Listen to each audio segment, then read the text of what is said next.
Hi, hello, welcome to the stream. I just got finished setting everything up. I think it should be working. Let me just see here. This works. This works. Maybe I'll turn down the music a little bit. Awesome. I need to change my... see here.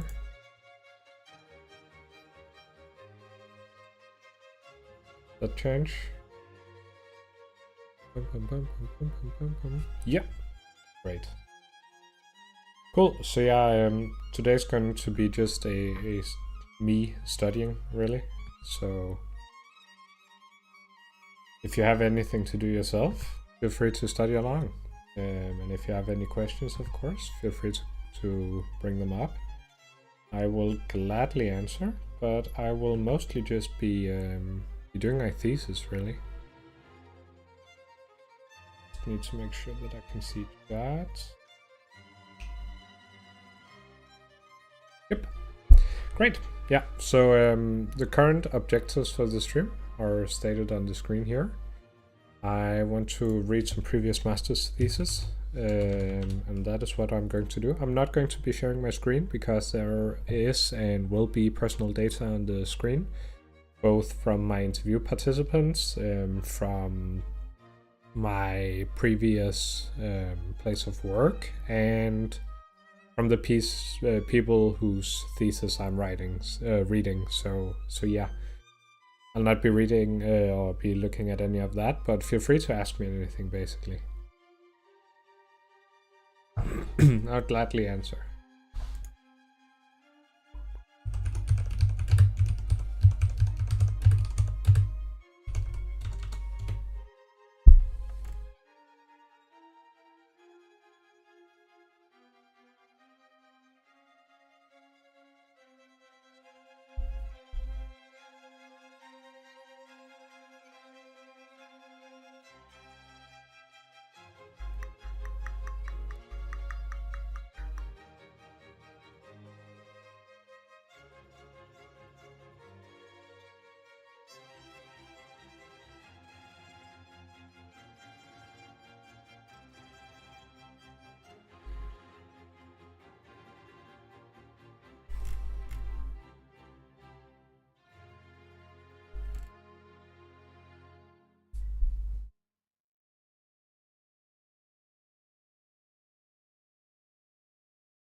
Calm down.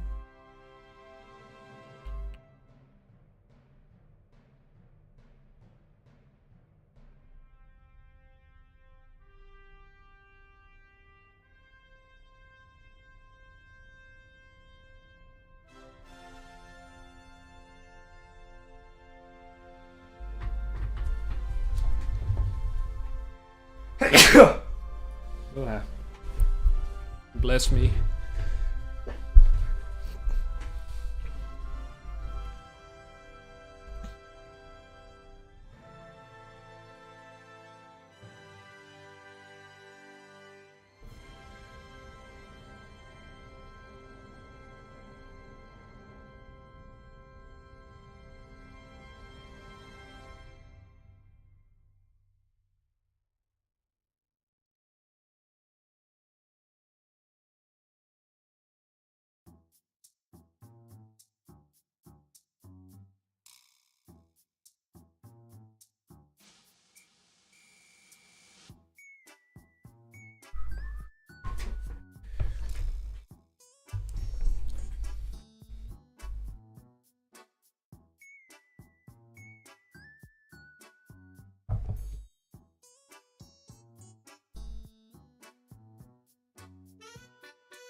Great. I'm currently looking at LinkedIn now to see if I can find some more interview participants, because I think that is like my main limitation, so to say. It would be good to have that under control.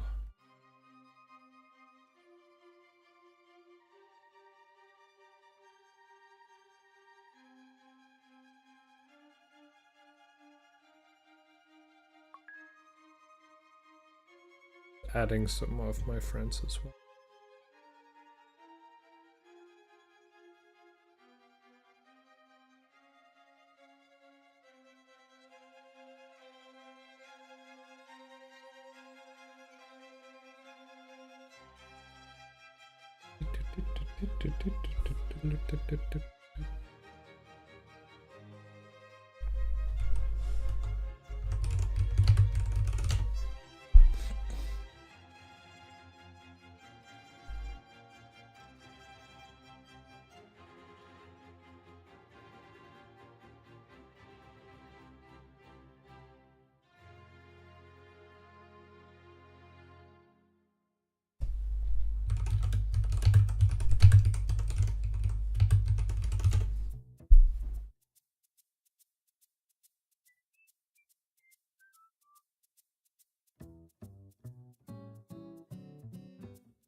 We seem to work well.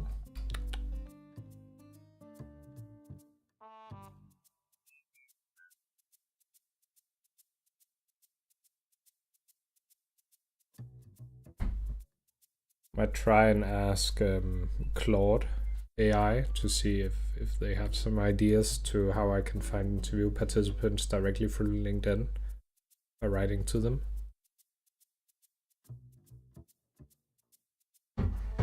It seems like it's hard to find people.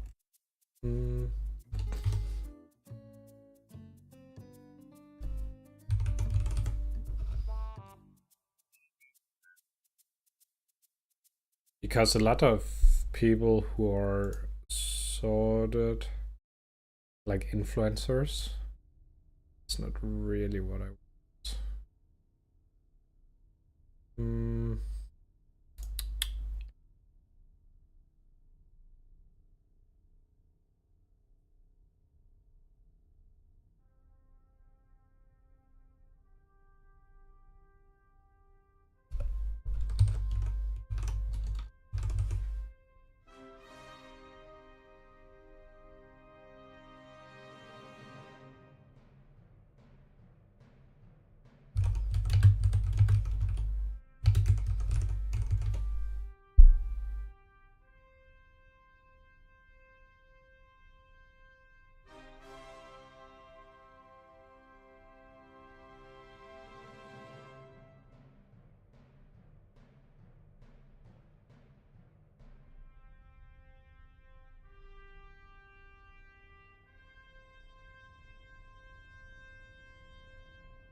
Not getting any like really good results right now.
Do.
I'm just going to grab some more to eat.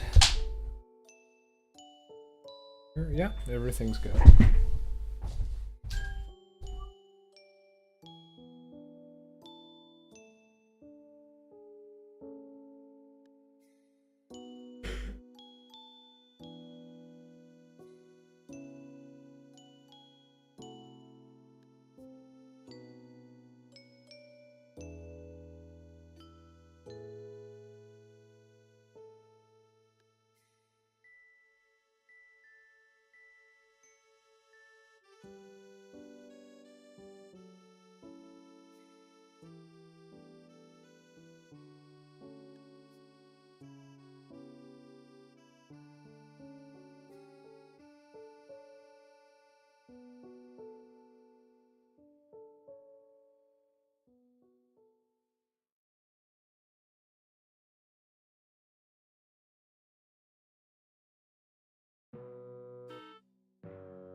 I'm just going to make some hot chocolate as well.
Awesome, we're back.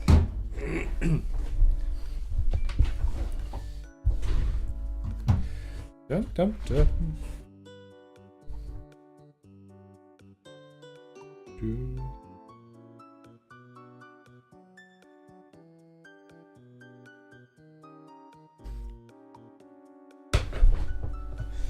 Yeah, so that's like this amazing hack that I have made myself, I guess, is that you can mix cocoa powder and sugar and just like grind it a bit and then put it into the milk frother. If you have such a thing in your coffee machine, makes amazing chocolate milk.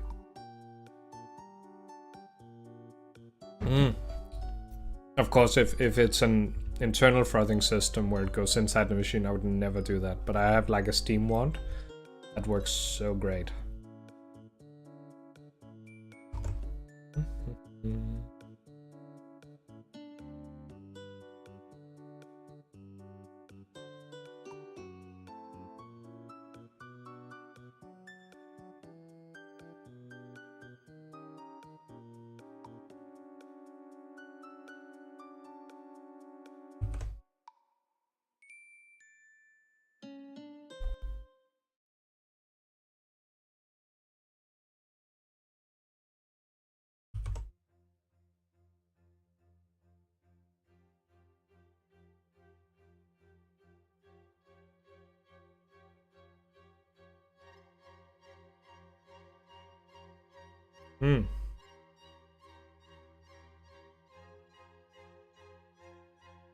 Is it impossible to message people without premium?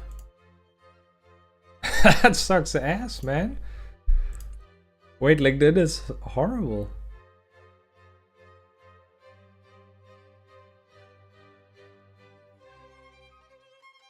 Ah, that's annoying. Here.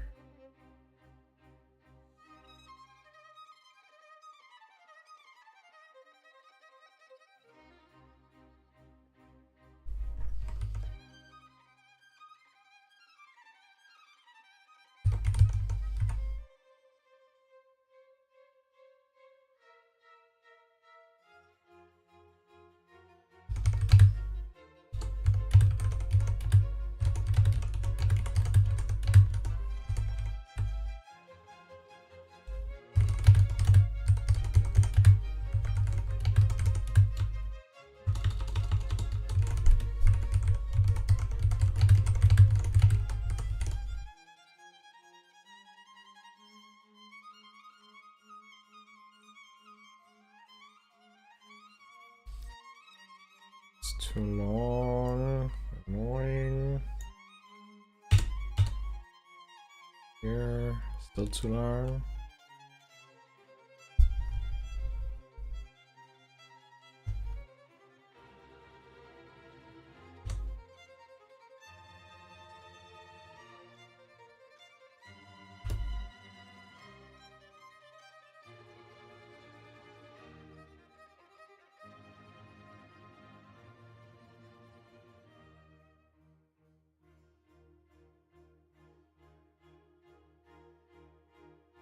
It's annoying that I only get 200 characters.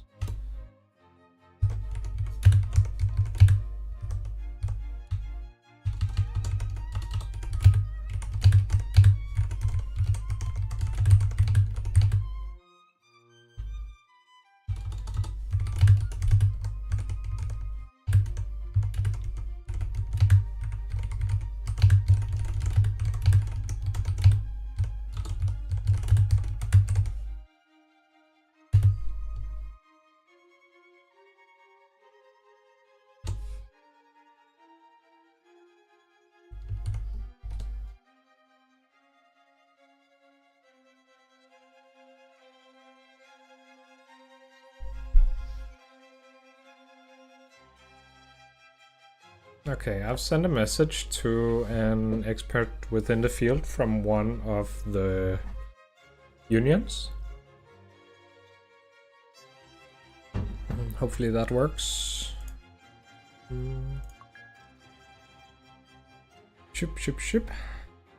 Okay, what more can I do?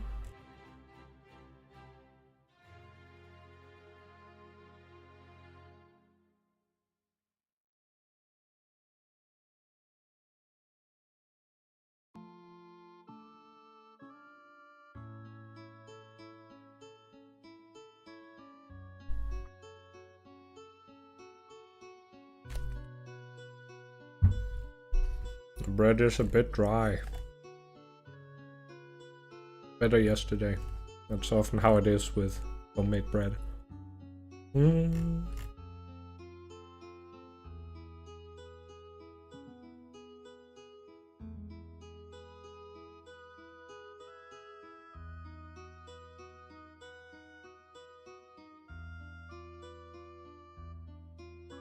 Are there any comments down here?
Oh, he accepted it right away. That's easy.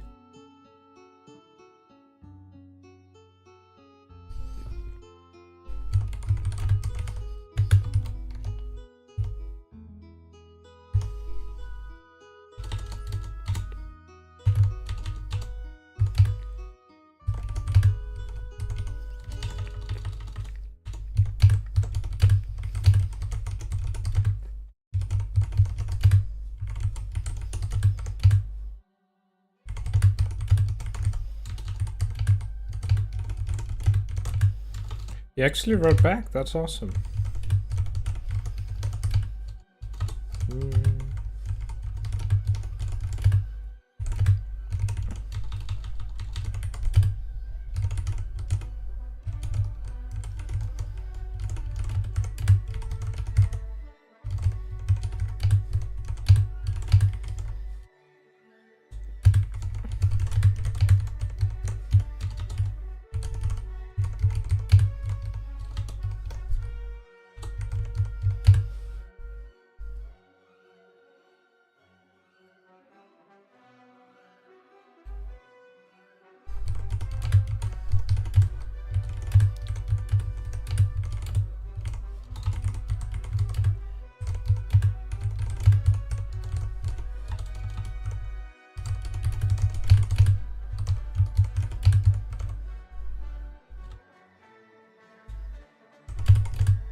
see if he can help me. That would be awesome.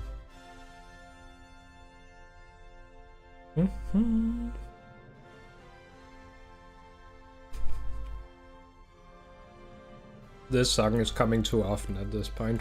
It's just way too high. Kind of funny.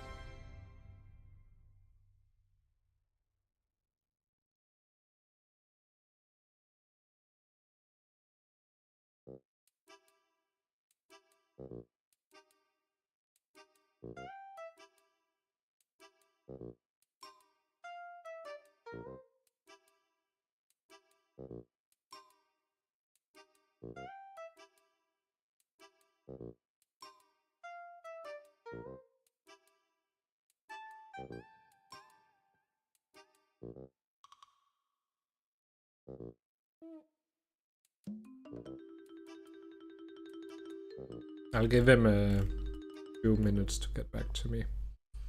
In the meantime, I'm trying to see if I can find any other people.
Do do do do do do do do.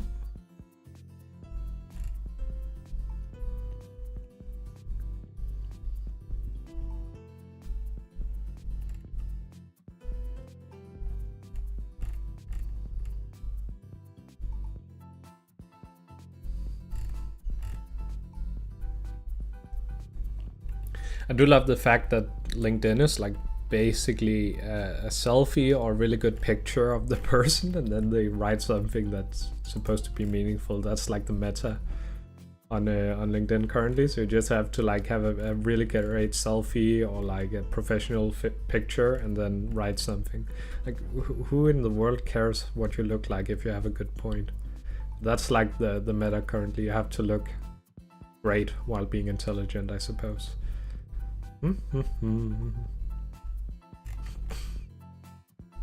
don't seem to be able to find many better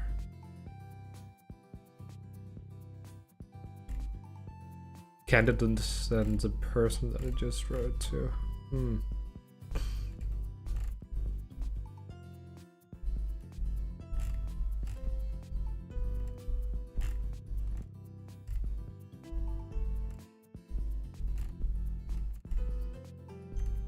Might just go to the hospital and try and find some guys there. That's also a possibility. It seems like that was the end. Think. It's hard. It's hard to be smart, man. Which I'm not, so part of the issue. Bum, bum, bum, bum.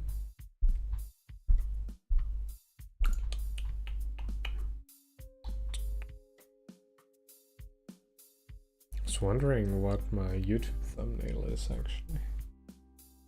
Can I like try here? This one, yeah, sure.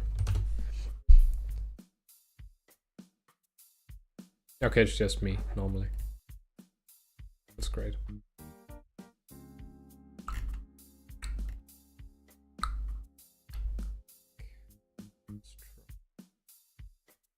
Yeah, looks like it's supposed to.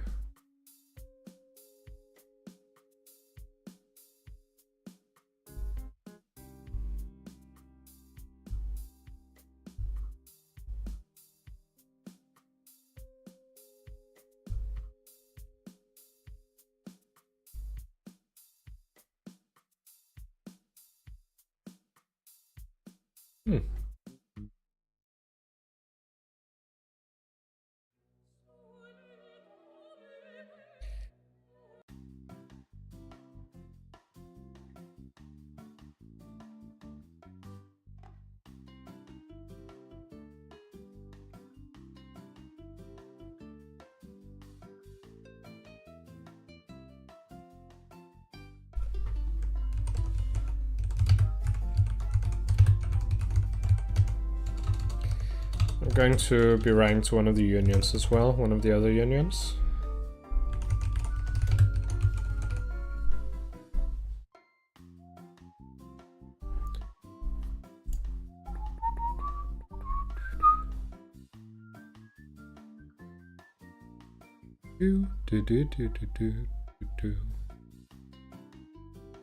Let's see here. Stress amongst public servants there who are managers.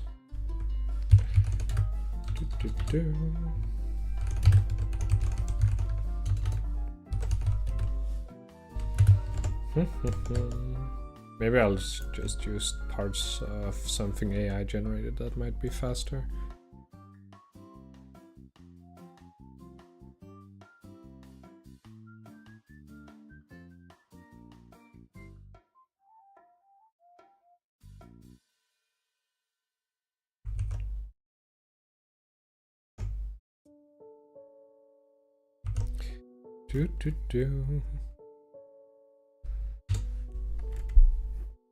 Bling, bling, bling. Dum, dum, dum, dum, dum.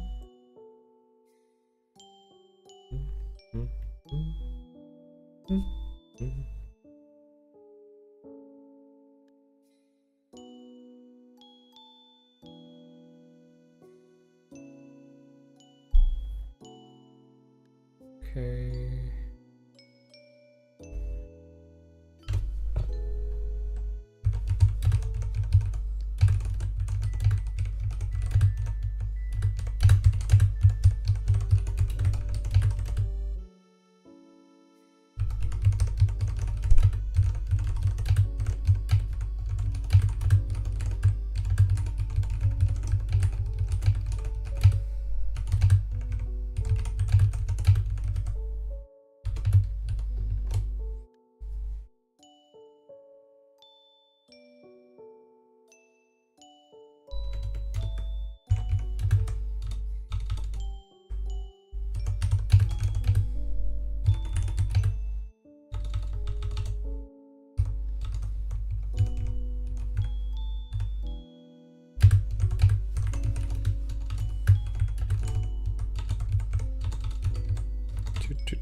I'm trying to be very polite in my letter to these guys so that they might be more willing to help.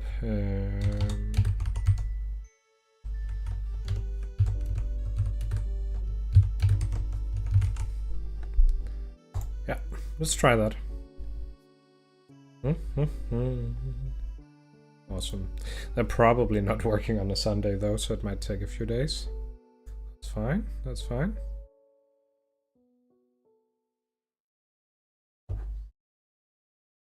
The other guide I wrote to seems to be offline right now. He might be drinking his coffee, going for a walk, whatever. It's completely fair, to be honest.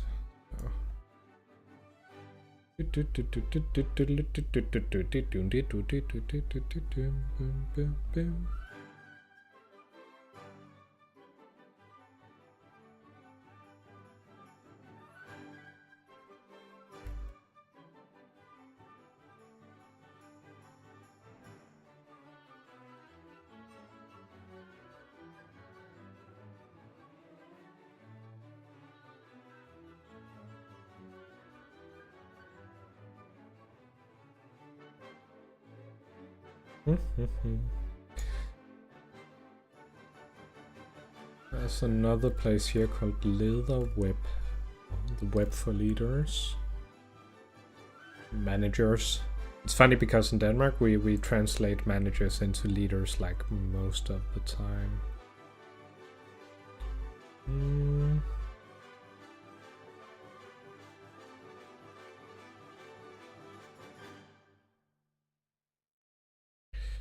Might contact them as well.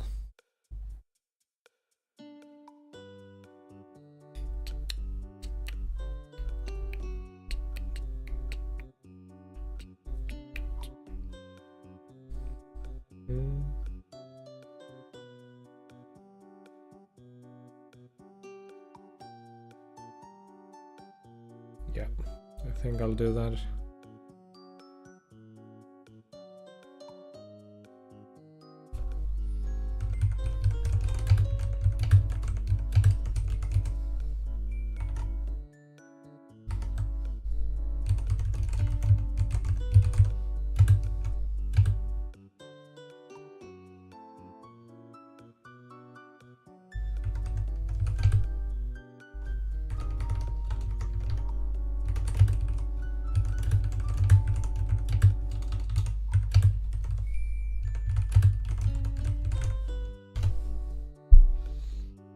Bum bum bum bum ba-ba-dum.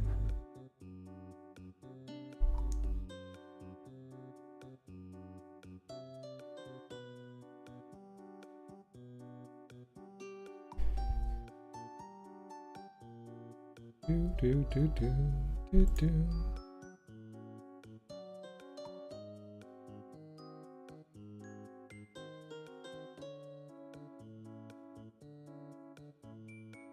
Just going to get some water.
Bling.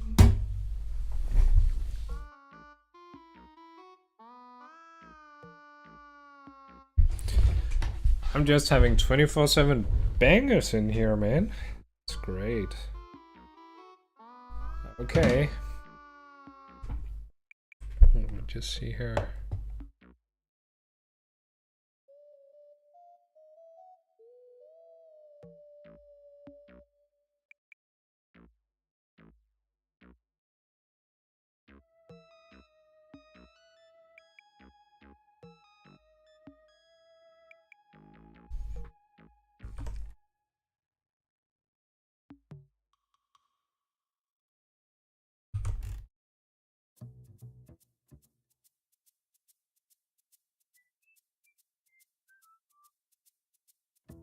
Bum bum bum bum bum.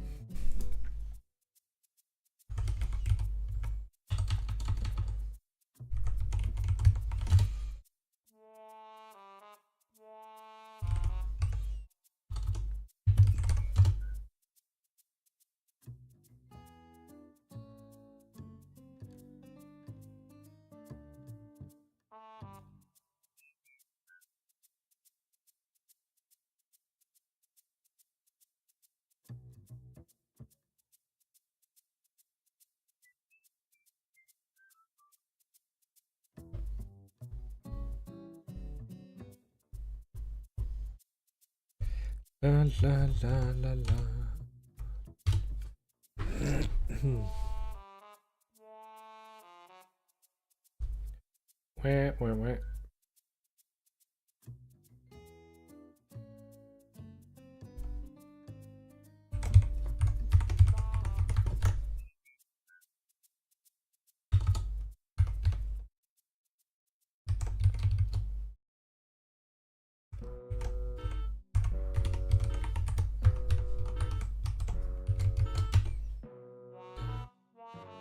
Bum bum bum.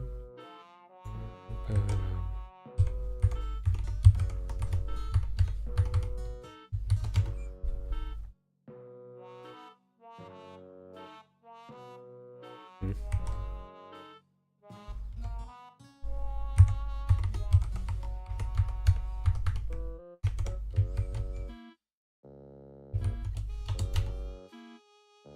Okay, third time's the charm.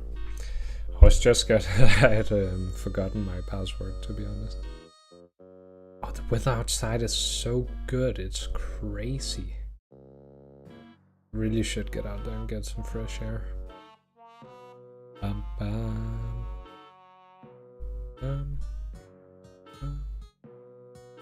bum, bum.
Bam, bada, bam.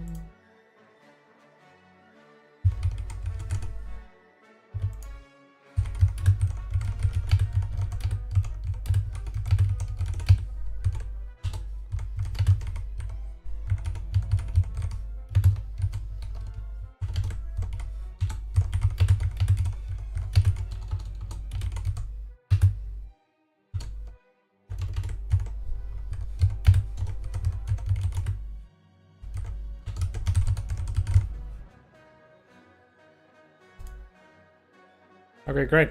I have sent a mail to what seems to be like an organization, NGO type place. Sorry. Maybe that's a good idea, maybe not. We'll figure it out.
Reading through a ton of LinkedIn posts with the hope that I will find someone talking about themselves having stress or something like that, but it does not seem here. Annoying. Annoying, annoying, annoying.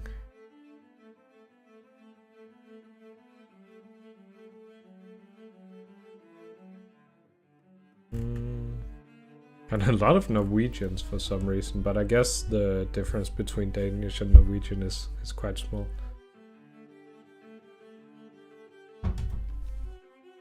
A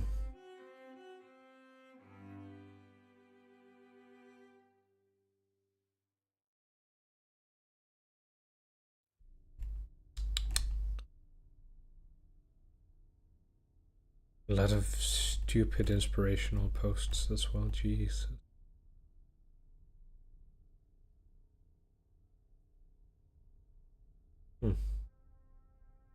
Well, doesn't seem like there's much right now.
This song has come too often compared to what it should, I think.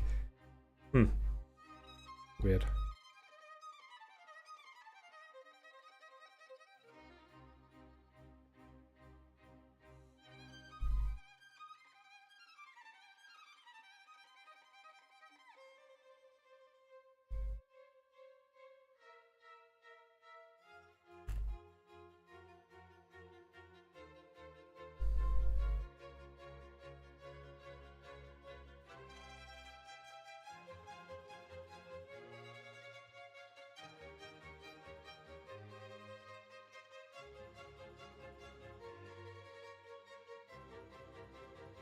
Why in the world are LinkedIn using LinkedIn as like Facebook? So annoying. I need to find relevant posts. Jesus.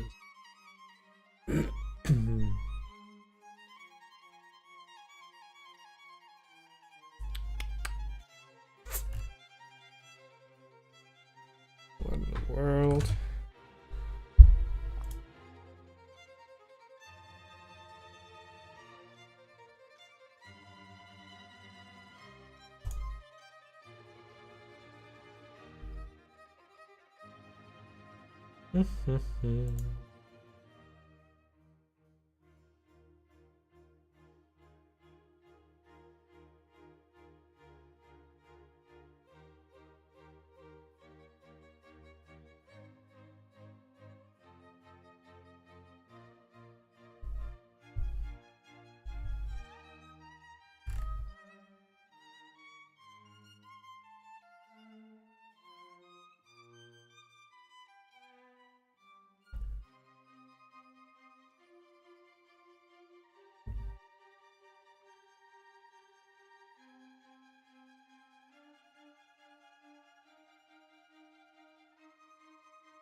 Hmm.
Okay, I think I'll go back to reading a bit, because yeah, reaching out part is sort of stuck here. I think I'll read this master's thesis from like top to bottom. Only 80 some pages. Probably take a few seconds.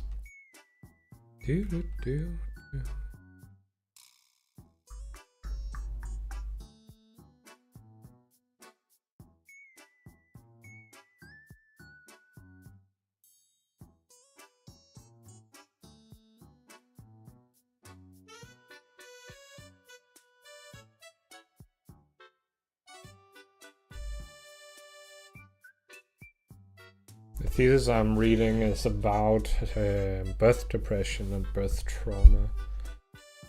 It's like the methodology of the thesis is quite like mine, but the area is nothing like mine. I think it's decent at least. And,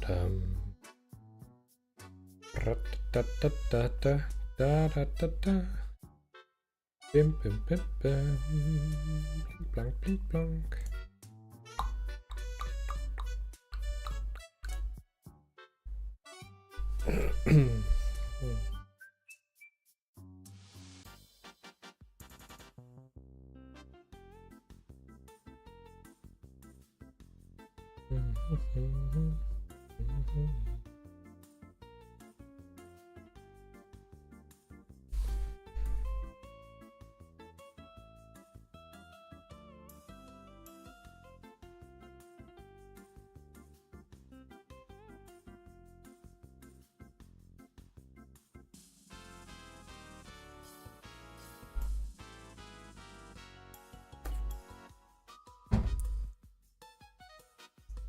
Do.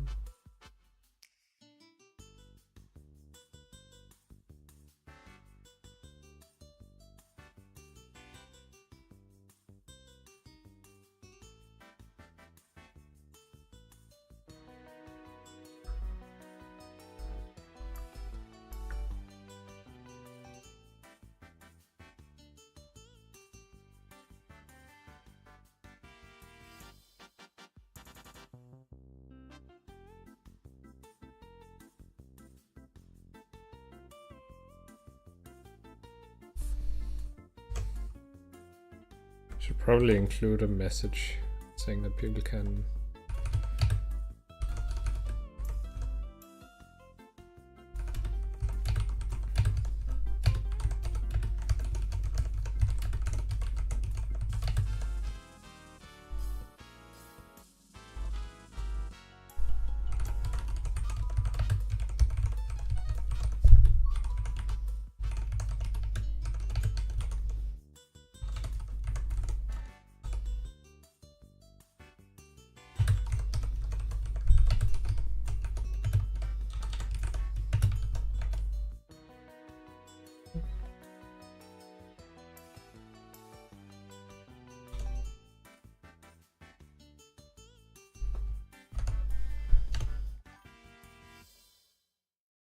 Just pin the message here. Great. People are aware that they can write. Because they are anyway. Bum, bum, bum, bum, bum.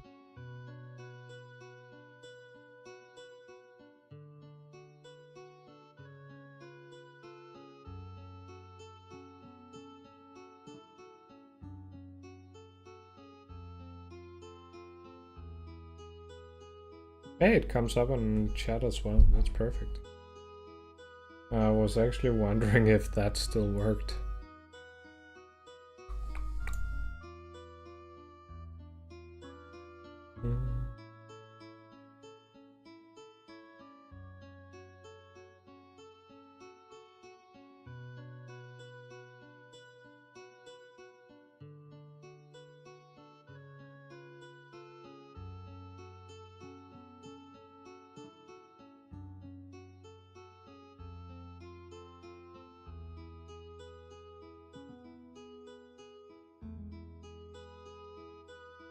Yeah, so I think by looking at this, I think I might need to start like a bit wider with my thesis and then like tone it in, but I'm not exactly sure. There's very little literature on stress among managers.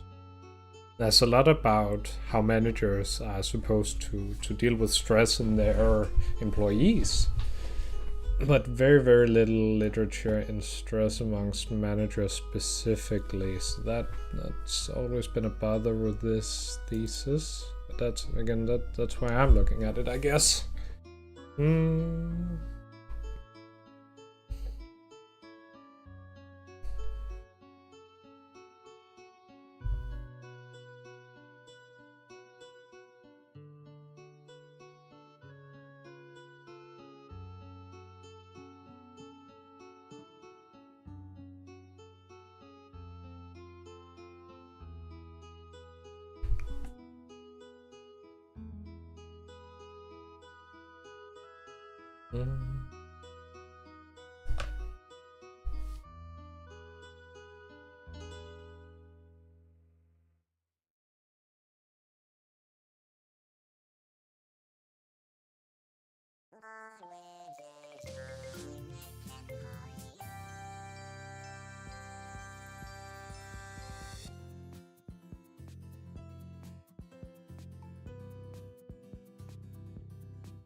Tired of sitting with this fake skin. Oh, that's much better for. Damn.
This music makes me want to play Animal Crossing. Love that game.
Sorry if I'm not saying much right now. I'm primarily just reading, to be honest. But feel free to ask anything if you have any questions.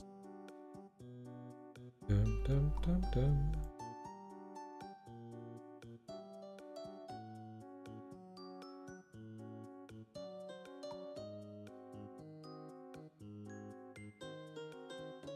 Trying to get a hang of like how I'm going to structure my thesis from the beginning. I have like most of the literature, but it's very good to like have a good idea of how exactly I'm going to build a good funnel into the thesis. So I'm reading one of the the last year's best master's thesis within the same like type of methodology that I'm using.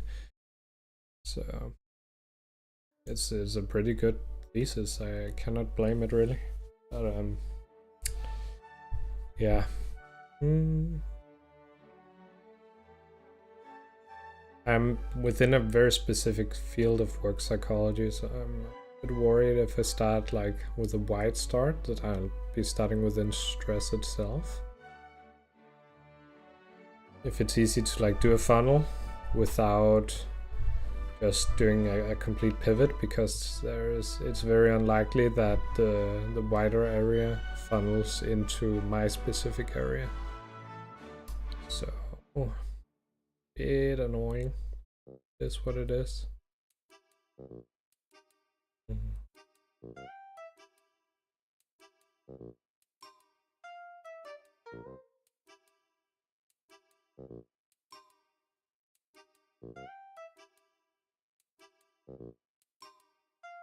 I do love this Animal Crossing music, it's very relaxing.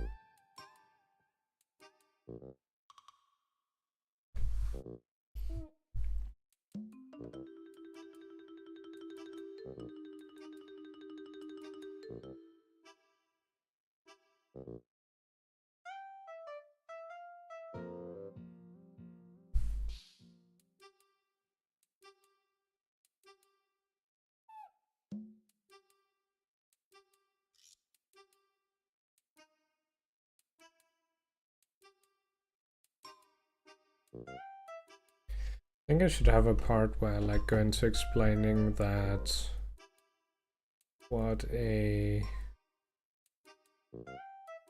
like the basis of whatever illness is supposed to be. Just get wore out. Just a moment, I'll get some water and go to the toilet. Also put on some light.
Awesome. Okay. Let me see. Also, I was thinking about something and then I forgot.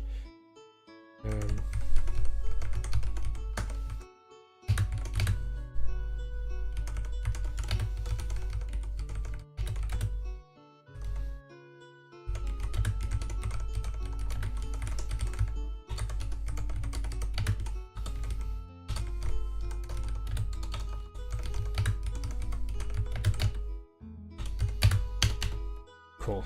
Okay. That's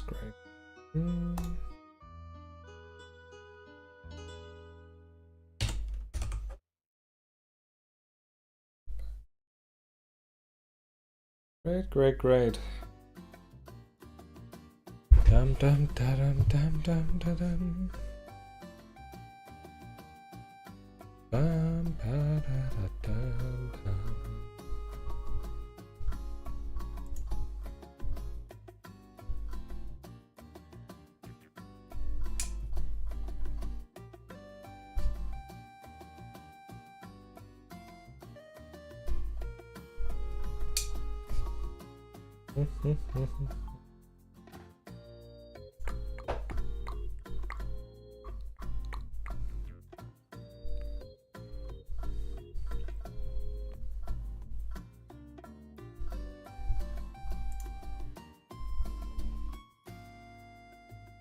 Yeah, I should probably do a breakdown at some point explaining my master's thesis. Might as well do it now. Yeah, so basically my master's thesis is about managers in the public sector, where I am looking into whether or not there are more public sector managers that are getting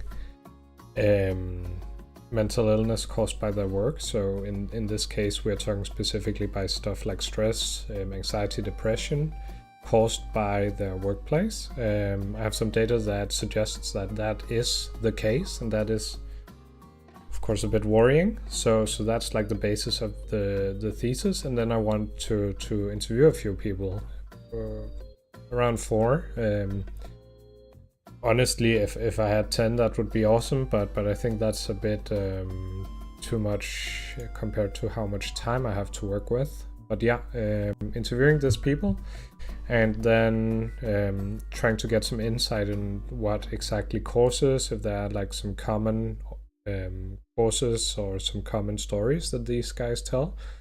And also use like this information to look into what actually makes these people become well again, and what helps them get on with their life. And so far I've had like one interview, and it was a she, but yeah, she did a fantastic job talking with me. She was ill many years ago, but she had like a few very good insights, and also some good talks about, for example, menopause having the same like the same symptoms as stress actually has in some capacity at least. So that was cool to have that interview. I think gotten a lot of good stuff out of that interview. I'm going to be doing some analysis in that. But I need more because, you know, as methodology, having like one interview, it's hard to write a master's thesis on a case study. Suppose it's not impossible, but it's definitely not something that my censor or the person looking at my supervisor would be happy with. I'm taking it nice and slow and trying to figure out a way to write a good thesis here. I'm reading last year's best thesis, hoping that this will give me some insight. It really does. It gives me some good pointers to what I should probably include in my own. But again, they have another focus than I have. They are writing within the idea of pregnancy within couples. I'm within the work psychology field, but the methodology seems to be pretty similar. So I think I have some good basis for writing this thesis. But But yeah, if I don't talk much, that's basically just because I'm reading. 99% of the work is just reading.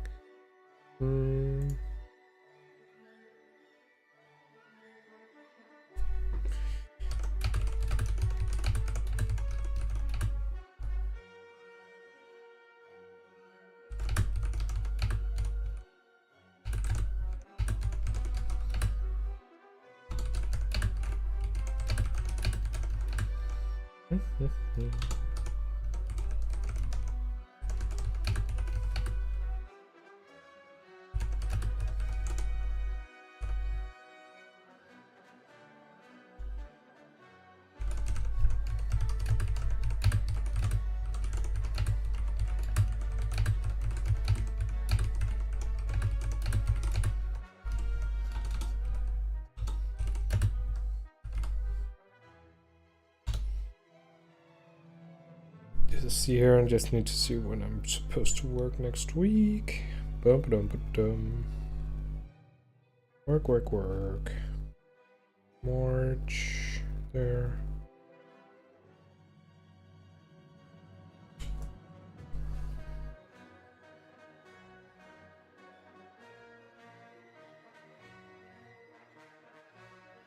Supposed to work Tuesday and Wednesday, it seems. Yeah.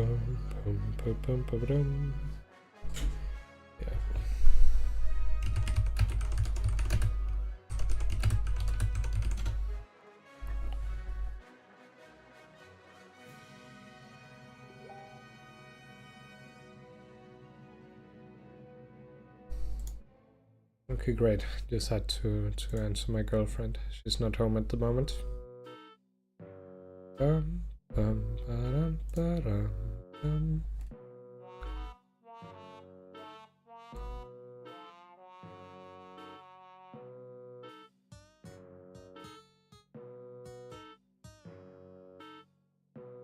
Yeah, I'm happy that people want to hang out here and just hopefully you guys are studying as well. I hope I'm not the only one. That would be a sad case, but it's what it is.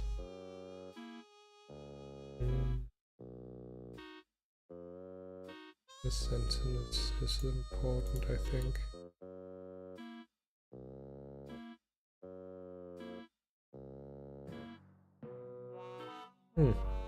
Actually, a very good point. The master's thesis from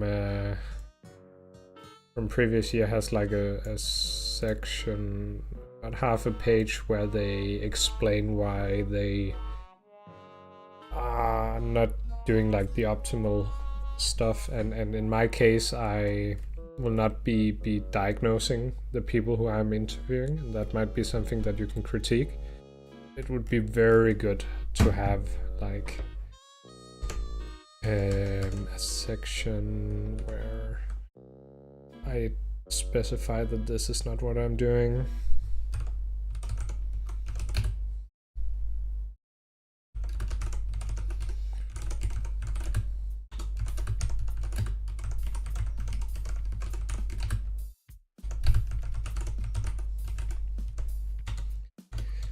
Again, arguing your case is like a big part of a good master's thesis, it seems.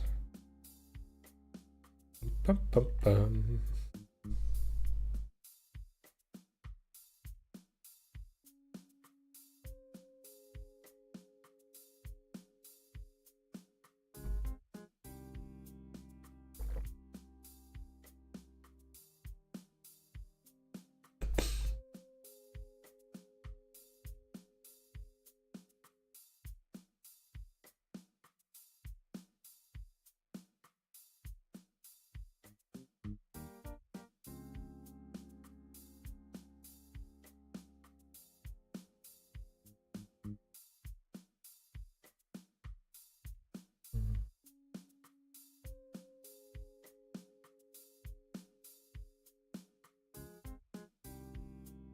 Seems like the thesis from an earlier year, that chain search is like extremely loose. What is the opposite word of rigorous? rigorous opposite. Lenient, yeah. Maybe even sloppy, but that's a mean word to use about someone else's work. But that gives me some hope, because I'm not going to do a systematic search. So if I just do a bit better of a chain search, that should help me a bit.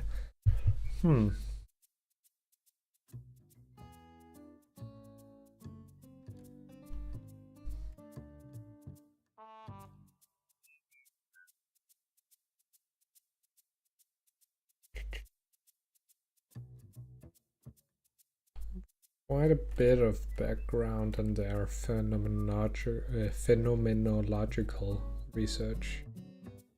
I'm just doing thematic research, which is generally just worse theory, but it's better for the purposes that I'm using it for.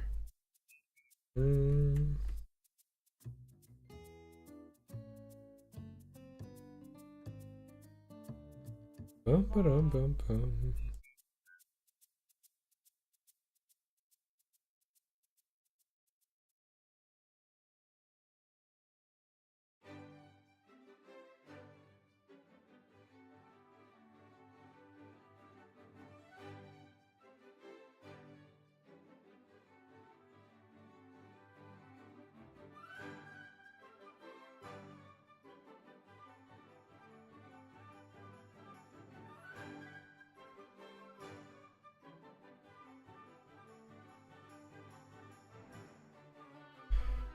Dun, dun, dun, dun, dun.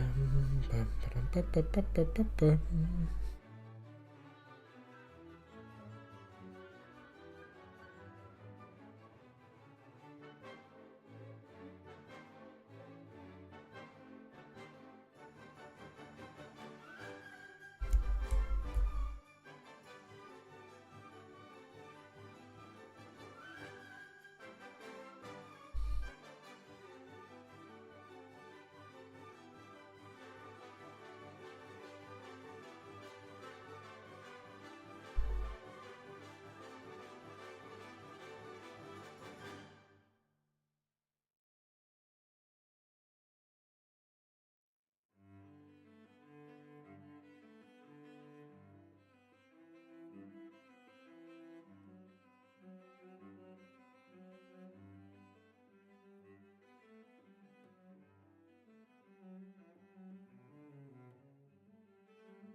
Oh, what a nice top viewer streamboo.com. I think that's a band angle. Bum, bum, bum, bum, bum. Bum, bum, bum, bum.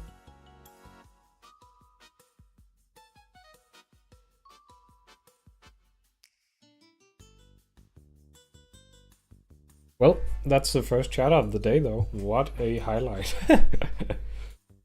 An advertisement for a botting site. That's awesome, man. Awesome. Well, it's not like I'm here to make money, so who cares? I'm just here to share the good work of psychology.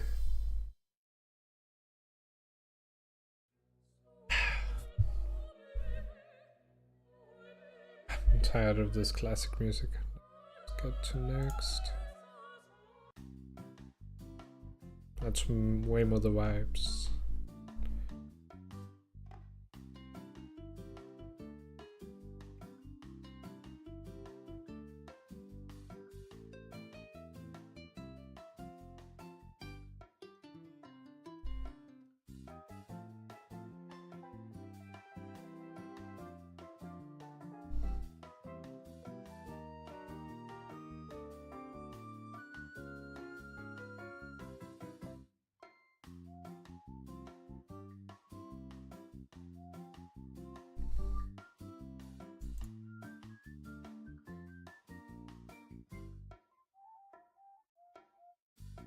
Dum.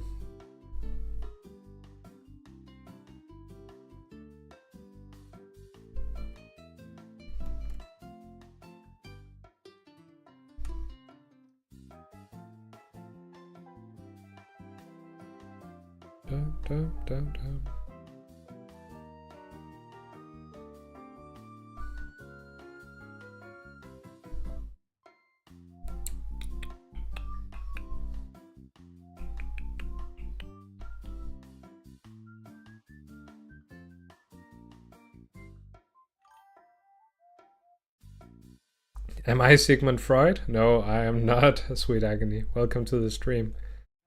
I am the less coked up, more coffee, not smoking version of Sigmund Freud. I'm like Lidl, the Sigmund Freud in that case, I suppose. Hello, Bert Baines. Welcome to the stream, both of you.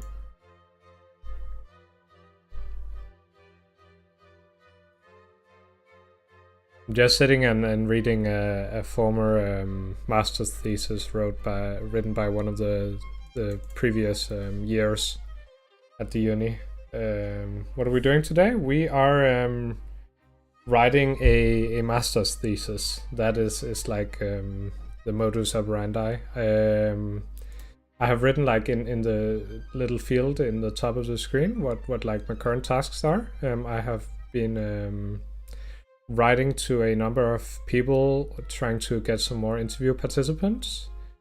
Yeah, Sweet Agony. I'm doing my master's thesis. But yeah, the area I'm writing within is it is managers within the public sector. I have when I was doing my internship, I was at a place where we helped people who had worked or mental illness caused by their work. So that might be PTSD, that might be anxiety, that might be depression, and of course stress, as we know it as like a larger term. And we found that there were too many too many managers compared to like the amount that there should be in a healthy population, and that there were even more public sector managers than there were supposed to be. They should be like a small percentage of the workforce, but they are like a 5 to 7% of the data that I have. So I wanted to like get an insight in this data and then write a master's thesis where I interview a few public managers within the public sector. So yeah, never been in that. Yeah, I'm really not on Twitch to get new interview participants. I've written to a few people on LinkedIn. Hopefully they can help, also to a few what are they called, unions and other NGOs in the hope that they can help a bit. Let's see if that works. If not, then I might just have to like go to the hospital and ask talk to some of the doctors there. A lot of the doctors at the hospitals have some amount of managerial work, so they would fit the criteria just fine. And I would very quickly be able to go through 10-15 departments at a hospital within an hour. But yeah, would you interview me even though I'm a big liar? No, I would not be able to trust a Twitch chatter. You guys are not valid interview participants. Can I expand on what some of the similar illnesses are? I can understand stress but not aware of the others. Yeah, so basically, let's see. We have like that there are like basically infinite ways of getting ill mentally, but we are generally looking into like areas like anxiety and depression. So as we know, anxiety and depression, I just paused the music so I can think a bit better. Anxiety and depression are often, they have like a causal event. And a lot of this can be caused by you being very, very busy, either in your personal life or at work or something like that. And after a certain amount of time, you simply just burn out. Now burnout is a specific other illness that's actually not diagnosed very often, because that requires you to like lose your empathy for the people that you work with. But stress and anxiety is something that a lot of people develop in their workplace because that they feel like they are stressed for too long, and then they develop something that looks like, yeah, anxiety, depression, PTSD, of course, for policemen and hospital workers and so on. They can in quite a few cases get PTSD if they end up going out to, for example, a traffic accident where they find someone dead, stuff like that. That can give PTSD. Being attacked if you work at like in care of for the elderly, you might be working in that sector, and some people with dementia might be violent. That can also give you PTSD. So stuff like that, where we find that it was their work that caused the mental illness. Those are the people that I'm interested in. And then to further specify, then it's the people working with management. So it's the leaders within this sector. I hope that clarifies it just a little bit.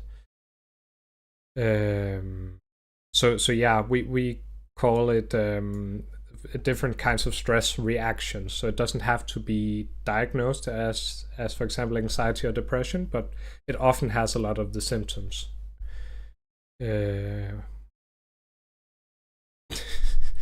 I'm smarter, so through your deception. Yeah, I think so. Sweet Agony. My trust of Twitch chatters, me being one myself when I have the time, is so, you know, trust is a bad thing to have to watch Twitch.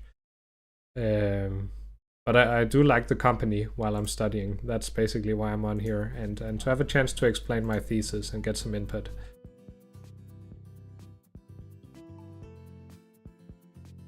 Can think of personal working styles. Micromanaging may lead to stress and anxiety due to lack of trust in the team, incompetence. Yeah. So those are exactly what we within the field of work psychology. And thank you, sweet agony. Have a great day.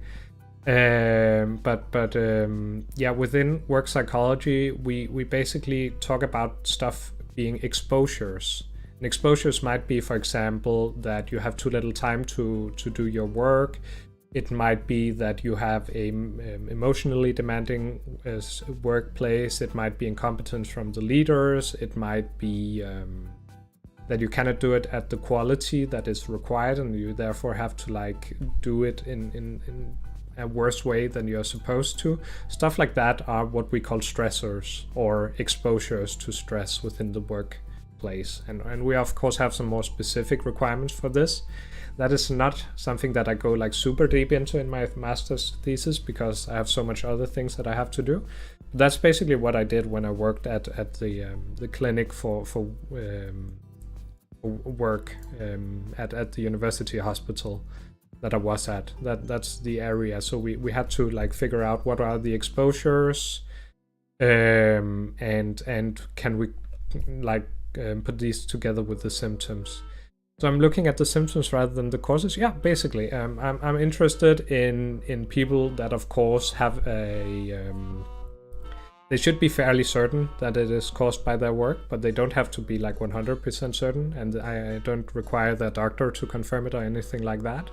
I'll ask a few questions just to make sure that this like fits the ballpark that I want to look into.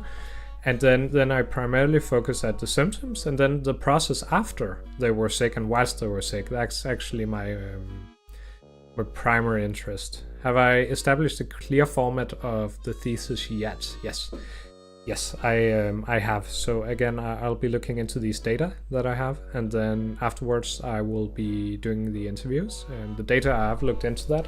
I just haven't written everything from that part yet, and then I've done one of the interviews so far. I would like to do 4 if possible.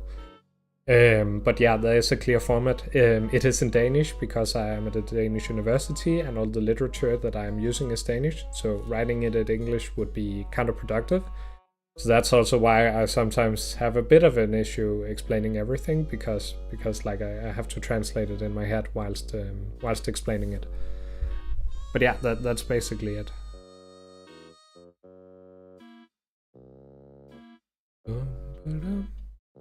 Then I'm reading a previous master's thesis from my university, where they used a similar methodology within another field. That gives me some insight right now. So that's primarily what I'm reading currently, because I've reached out to a number of institutions and people and waiting for their answer.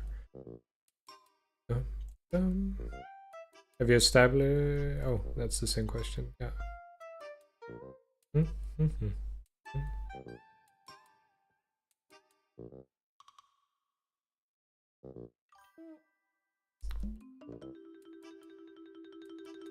I finished 4 years bachelor's degree and then worked. Now doing masters. Not exactly.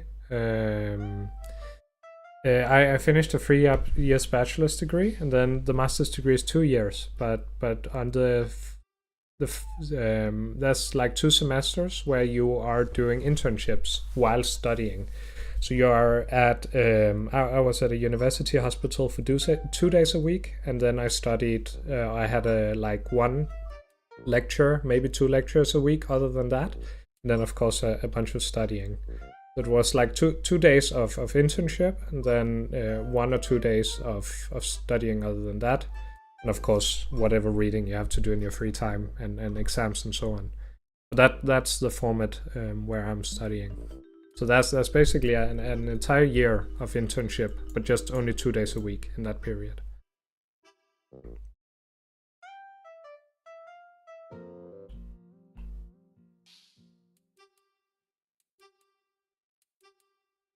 Yeah, I like the structure of my master's degree quite a bit. It's different from place to place in Denmark. Some places have full-time internships instead, and then you only have it for the semester. But I actually liked having it over an entire year. It seemed to be a good format for me. What made me choose psychology? I actually realized that I hate doing doing office work. So here I am stuck with my master's thesis. But yeah, I wanted to become an engineer, and then I realized that I really burn out quickly when doing coding. I can code a tiny bit, but I get so tired of it. So I figured out, okay, I need to be within a field where I work with people more than I work with my computer, and I enjoy psychology so much. It's always been an interest of mine, but that was like the final decision that made me choose psychology specifically. Yeah, and I haven't regretted it since.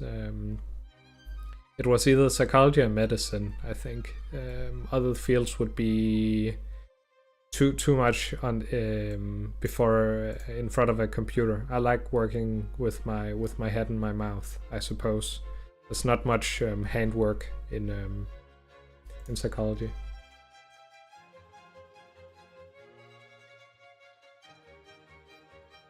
I'm a people person. I suppose you sort of have to within the field of psychology.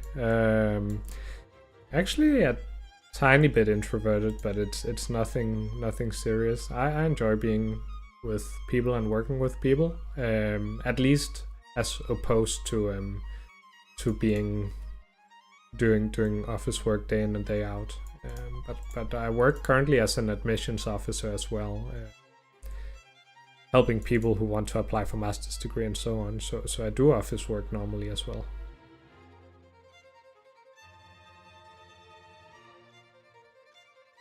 That's what she said, yeah.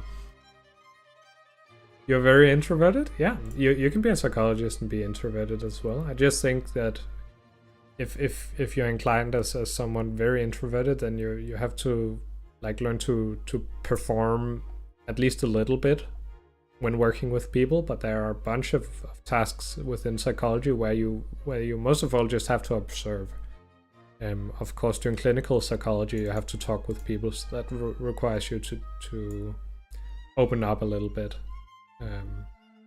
But you know, it's not your own life that you're supposed to share. You're supposed to get insight to people's lives. So sometimes being a bit more introverted also means that you're a good observer, and that might be a good thing within that field.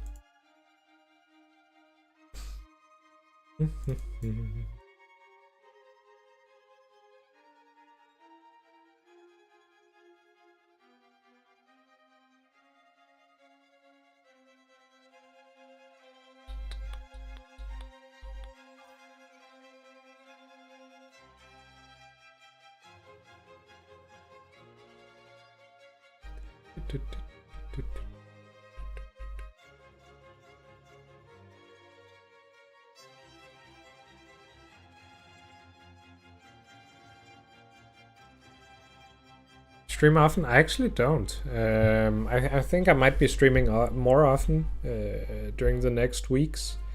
But I basically stream whenever I can. But I prefer not to stream when my partner is home, because that just is a bit awkward when our place is a 2-bedroom apartment, or a bedroom and like another room with the kitchen and everything. It gets a bit tight if I stream while my partner is home. So it's basically if she's at work and I have time. But yeah, lately she has been home as well. So it's really a matter of when I have time. But at least today I'll be streaming, and probably also tomorrow. I don't know if I'll be doing a pause here in a few hours, because the weather outside is awesome here where I'm at. And then stream later tonight. But I think as long as it's possible for me, I'll be streaming when I write my master's thesis. It gives a certain amount of accountability as well. Have I applied any of my knowledge on the subject around public figures, determining if they suffer from afflictions? It's actually a great question, Bert Baines. There is, we have here. I'm from a Nordic country. I'm from Denmark, and we have what is called the guidelines for Nordic psychologists, I believe it's called, and we're actually generally prohibited from doing a diagnosis with people we don't work with, and of course also prohibited from sharing a diagnosis that we made. So it's actually, I wouldn't call it illegal, but it's highly unethical for us to for example call let's say Joe Biden, American politician. Let's say that I deemed him to be to have dementia, for example, because he showed quite a bit of the symptoms of someone who had a hard time like formulating sentences, remembering, and so on. For me, as a psychology student, that would be wrong for me to say he has dementia, for example, or I think he has dementia. That would be a bit unethical for me. So we are like under the same restrictions as doctors on that front. Of course, I'm allowed to form an opinion, but I should generally be careful in the way that I word it and the way that I formulate my sentences when doing so. And within, a lot of people call others narcissists or psychopaths and so on. I generally stray away from these words and instead go and call people assholes. It's easier because you do not know if a person is a sociopath or a psychopath, but I can quickly diagnose someone as being an asshole, and that's not wrong for me as a psychologist to do. So I can call Trump an asshole. That's easy for me. I think he acts like an asshole, and then I don't have to make any decision on whether or not he has a mental illness. What do I see? I get exactly what you mean, Bert Beans. And again, we can say that I see traits of someone who doesn't have issues lying. I can say that. And I can say that not having any issues lying, that might be a sociopathic or psychopathic trait. But again, I prefer to be very careful when doing such statements. So I would rather not really. I just go the good old school route instead. But of course I could do it. It's more a matter of whether or not it's the right thing to do. Yeah. Oh, it's completely fine, Bert Baines. We actually have like a complete course on the masters here in psychology, where we talk about the ethics and the law regarding working as a psychologist. There have been a few cases where psychologists have gotten in trouble here in Denmark, at least, because they said that someone was a psychopath or someone seemed autistic or something like that. That's something that we generally shouldn't do as psychologists here in Denmark, at least, because we have like a we are considered experts within the field, so we shouldn't say anything speculative on that front. We should generally just keep to the truth or to other statements that aren't clinical diagnoses. So that's basically what it looks like in Denmark, at least what you're supposed to do. A lot of people break these rules, of course, but you can get in trouble if you do. You need to talk with the patient to do better diagnose judgment without interacting with the person. I have to talk to the person. It would be a shitty diagnosis if I don't talk to the person. So I have done clinic, or I have helped with doing clinical diagnosis when I was at an internship, where we diagnose people with an anxiety or depression or stress and so on, and we kept that within an in-person thing. There are a lot of follow-up questions that I would always like to do before giving any diagnosis for anything, really. And not having the ability to ask these follow-up questions and to ask, okay, what time frame are we speaking? Have you had these symptoms for months, for years? How hard are they for you? Are you having trouble getting out of bed, for example? Are you just feeling a bit down? There are a lot of questions here that need to be answered very precisely for me to do a proper diagnosis. So it would be almost impossible to do that without having them on a one-on-one basis. I think that's under the purview of psychiatry. That might very well be in other countries, yeah.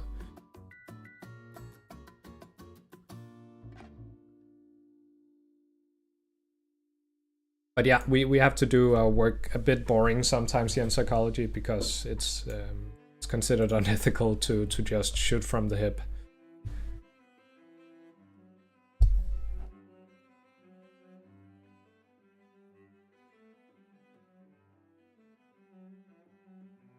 What are you guys doing? Are you studying or like not necessarily right now? Right now you're watching Twitch, but like generally, are you uni students? Are you working with something? Semi-retired, yeah. Nice taste of music, yeah. It's just a bunch of DMCA-free pieces of music. It's very enjoyable. Semi-retired, okay. What field have you been within earlier?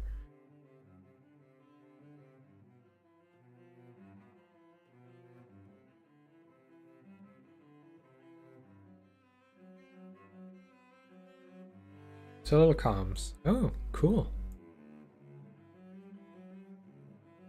That's also a field that has like lost a lot of steam lately. It seems like a lot of the great engineers, at least, have moved towards AI and automation technology instead of telecommunications. But it's an important field.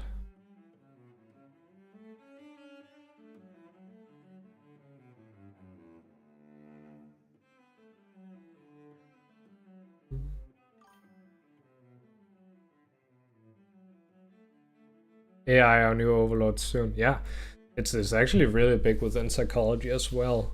People using AI as therapists. I'm a bit worried of the trend, especially because AI is using way too much affirmative language, which is not necessarily a good thing. It's something that you have to use as a psychologist, but it's not something that you should use all the time. So, but maybe it gets better or maybe it gets banned. I don't know what I would prefer, but either or would be a good idea. Reliance on AI is likely a mistake at this point in their development. Automated summarizer. ChatGPT is a psychopath, I swear. Yeah, I've actually used AI for a few things here in my master's thesis, but it's basically often just to like get a when I have to contact people, just to get like a quick idea of, okay, what could I write to this person, then look at, okay, what is I don't use ChatGPT because they took a defense contract with the US, but I'm using Claude instead. But yeah, I use it to like give me ideas and sometimes to look through my text. But I'm not using it to produce anything. That would be a mistake. My master's thesis would be quite bad if I did that, I think.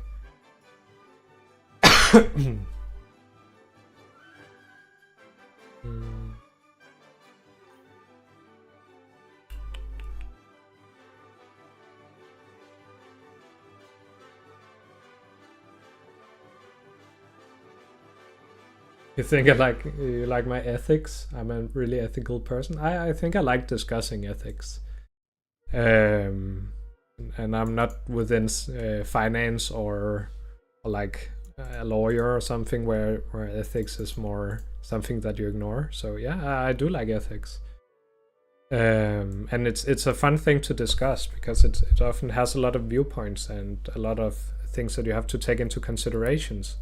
Sometimes being more careful isn't the best idea, other times it is. So I have lots of points there. Was at one point curious is how chatbots make judgment calls on the data sets they compile. Yeah. I think that as far as I understand artificial intelligence, they basically have like this sort of fitness score where they have to give a satisfactory answer, and that's like a part of the problem within psychology, is that a part of their success criteria is actually just to make the person talking to the AI satisfied. And it's not always the right thing to do to make your client happy. Sometimes you have to confront someone with an uncomfortable truth, like saying, I think when you describe your dating history that you have found a lot of bad partners, and what do you think about that? That's a question that you sometimes need to ask as a therapist. And the ChatGPT would often instead go and just confirm that, oh, you have been so unfortunate in your events, and you are a great person. I am sure that this is not your fault, blah, blah, blah. And that's like a dangerous path to go down. So sometimes as a therapist or a psychologist, you have to do something that's uncomfortable for the person talking to you, even if that puts the relationship at risk a bit. Bum, bum, bum, bum.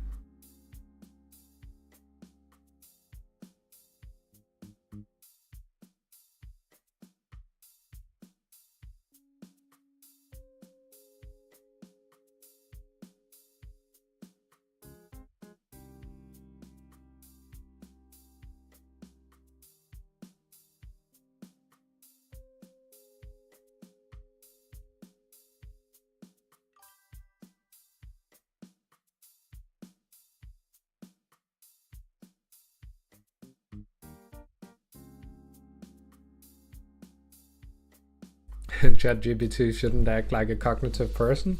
I mean, it's closer than ever, and it will probably only get closer from now on for ChatGPT to become as close to a human as possible. But I think we're still some way to go, and even when they become cognitive, I think we should look at that with a bit of skepticism, because that's not necessarily a good thing. There are like some evidence that they started like faking some of their results when being tested so that they wouldn't be changed. Just like a child sometimes would lie so that they or pretend that they couldn't do a task so that they would get help from their parents. And that sort of behavior isn't something that you want from a model that's just supposed to become better. You don't want it to like fake its competency so that it doesn't get adjusted. It's a bit worrying. Primarily question how they determine value judgment, like good, bad, better. Metric is great. As far as I understand, they actually don't make any judgments on what is good or bad, other than the stuff that is programmed into them. They don't have any inherent ethics or stuff like that. They have like some ethics that is programmed into them, but if it had no limitations made by its makers, then it would help you do tax fraud. I'm completely certain of that. So it would do whatever the person using it as a tool would like, unless that the one who made it has done limitations. And that's something that we need to be very aware of, that there need to be made some ethics guidelines for it to work within, so that it doesn't help people do tax fraud or commit murder or make bombs or whatever else you can make it do if it didn't have any limitations. Since Gemini made these value judgments after some prompts. Yeah, after prompts, but when you make a judgment after prompts, you actually just asking it to make some arguments, and then its task is to give you an answer. It doesn't make these judgments automatically when making a decision, and that's where I think there's like a difference. When I decide whether or not to do something or to say something, that is not what can I say? It's for example, the earlier example when we talked about what I can say about someone I haven't met regarding diagnosis, I choose to stop there because I have some ethic guidelines in me that prevents me from doing that. But ChatGPT and Gemini and so on, as far as I know, it only comes up with these ethical restrictions if they are programmed into it, or if it is asked to make a decision on the matter.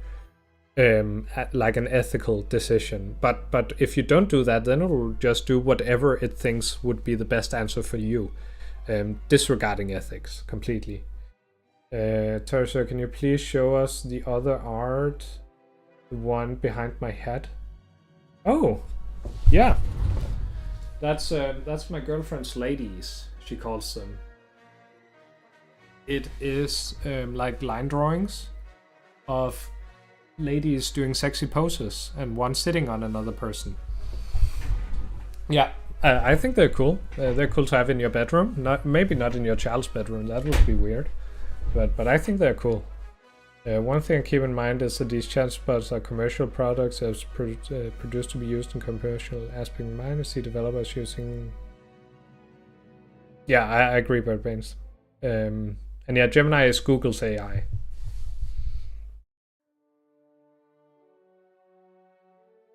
Currently, I'm using Claude. They seem to have like the most ethical look at using AI and at consequences and so on. So those are that is the AI chatbot that I'm using if I'm using a chatbot.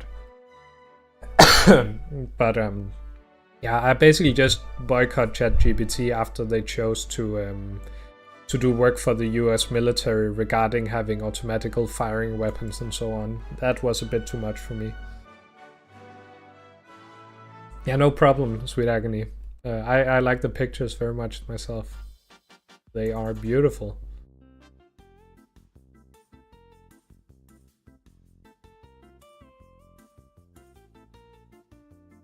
I generally like paintings.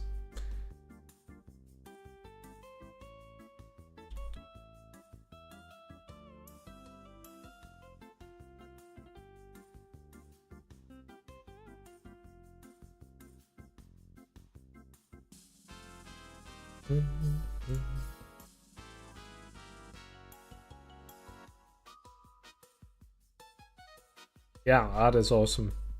I completely agree. We might be moving within the next few months, so I'm looking very much forward to going to a new place where we will stay for longer.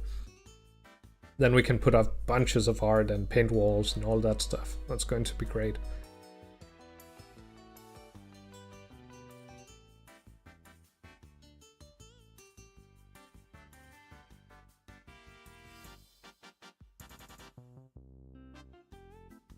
Da, da, da, da. Da, da, da, da, da, da. Best of luck, thank you. We actually already have an offer, but we're on the 9th place, so matters a bit on luck as well if we get that. But we are signed up for a bunch of I believe they would be called communal housing in English. But it's basically a firm that has a bunch of homes, and they are dedicated to not making a profit. So they just rent them out to whatever price it costs to have the houses, and nothing more than that. So that's kind of cool. So you can get like 4 rooms for $1,000 basically. Here in Odense, which is a city of 200,000 people. So it's quite cheap. It's something that's a bit more common in Denmark, as far as I understand it. Generally, we have a lot of socialist systems in place.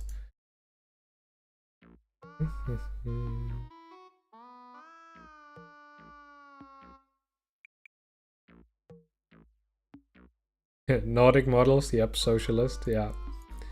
We do enjoy our socialism. Hard to ignore. The happiest taxpayers in the world.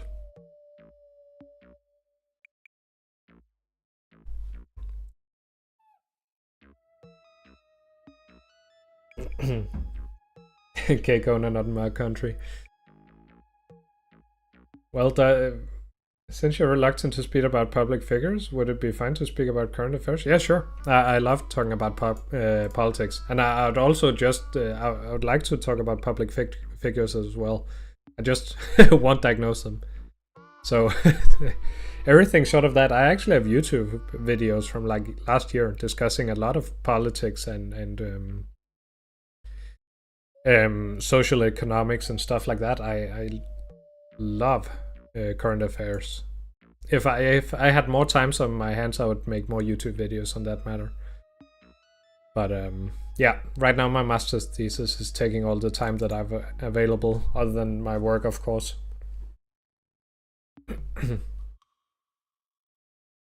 But it should be pretty obvious by now that I'm quite red. I'm socialist, not in the communist way, but in a way where I think that I would rather pay more taxes to make sure that everyone has a nice life, because that means safety for me. If people are not homeless, then there's no one to rob me, or that's at least part of my logic. Am I in the first or second year of my master's? I'm in the second year. My thesis is the very last thing that I'm going to do. Then I'm a psychologist. Hopefully in what? Like 3 months? If everything goes well, then I'll be a psychologist. Any thoughts about the current Iran war? Geological government? Do I see Iran yielding? I actually don't. So as I understand it, when you choose to like bomb a country all the time, even though the current population is tired of their sitting government, when you decide to bomb them day in day out, and you also hit civilian targets every now and then the populace starts to hate you as well. So where there was a short while where the Iranian population, as far as I understand, were actually very happy with the attacks from the US.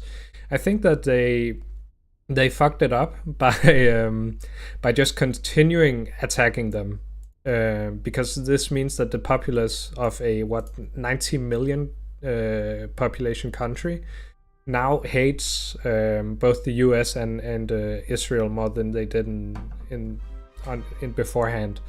So I think that they have put themselves in a situation where now they need to find a way to like make everything calm down over there again, or they have to invade it like they did in Afghanistan. But we all know how much of a shit show it is to invade a country and try and like annex everything. That's a nightmare, because then it becomes guerrilla war. It's expensive, it costs lives, and everyone in the country really suffers. That's at least my my point of view. Yeah, exactly, Sweet Agony. Bombing people to free them is not really the best methods in my opinion.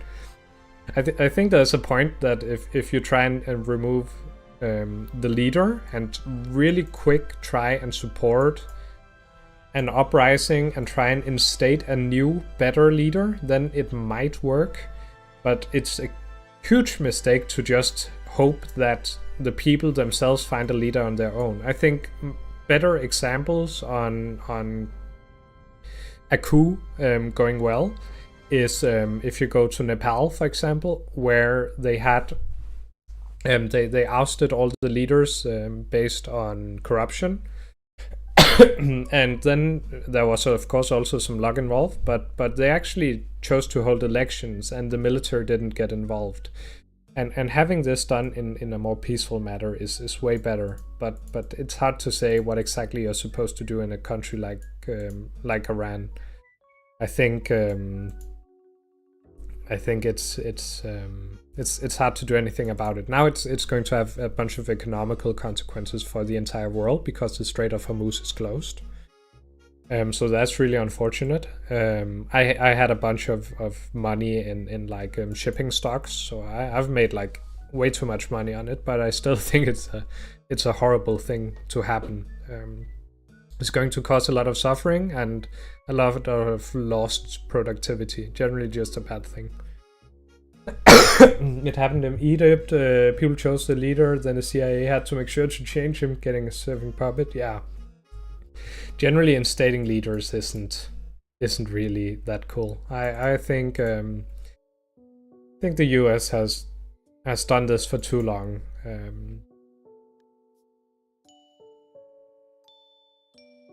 It's better to help people and try and instate a good good rules within countries and do it with if you want a country to change something, do it within economical means instead. Poor Cuba, dude. Poor all the CIA agents in the Bay of Pigs who like got murdered. Poor CIA, man. Even though they are generally assholes, I feel bad for them. They went in there and they just went to shit.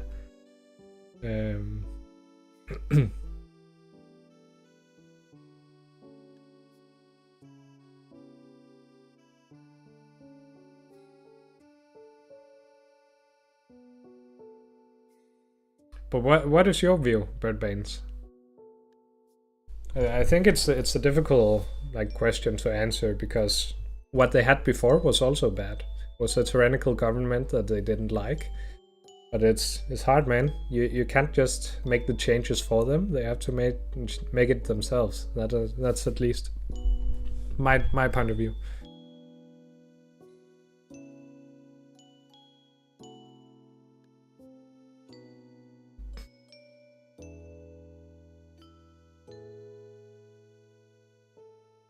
Also, you guys better follow the stream. I'm at 24 followers. I only need one. Then I might make a $1 this year from streaming if I really perform. Damn, shaming worked extremely well. Thank you, sweet Agony.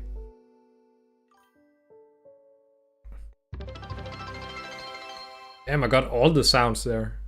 A billion sound effects. That's awesome.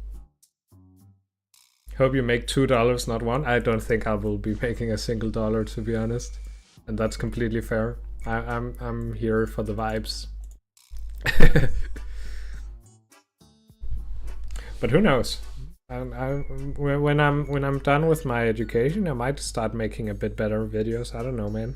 I enjoy the video making and the streaming, so streaming as a psychologist would be kind of fun. Gives a bit of Dr. K vibes, if you know that guy.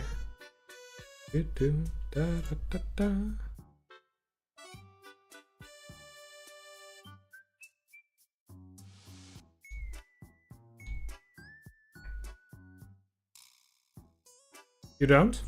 You don't know Dr. K, or...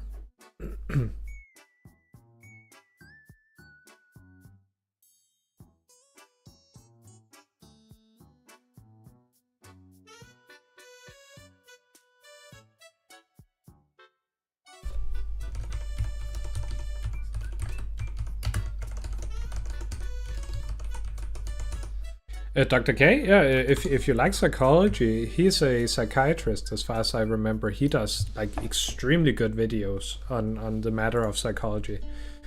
Of course there are valid critiques of his content as well, but I generally think that he brings a lot of good to people who are interested in psychology. So if you think that psychology is cool, he has great videos. And again, there's always something to critique, but there is something to critique about me as well. So I wouldn't say that I'm perfect either. I think how the US participated in the strikes, they can't really just stop and say, okay, that's the end of it, we're good now. I agree completely.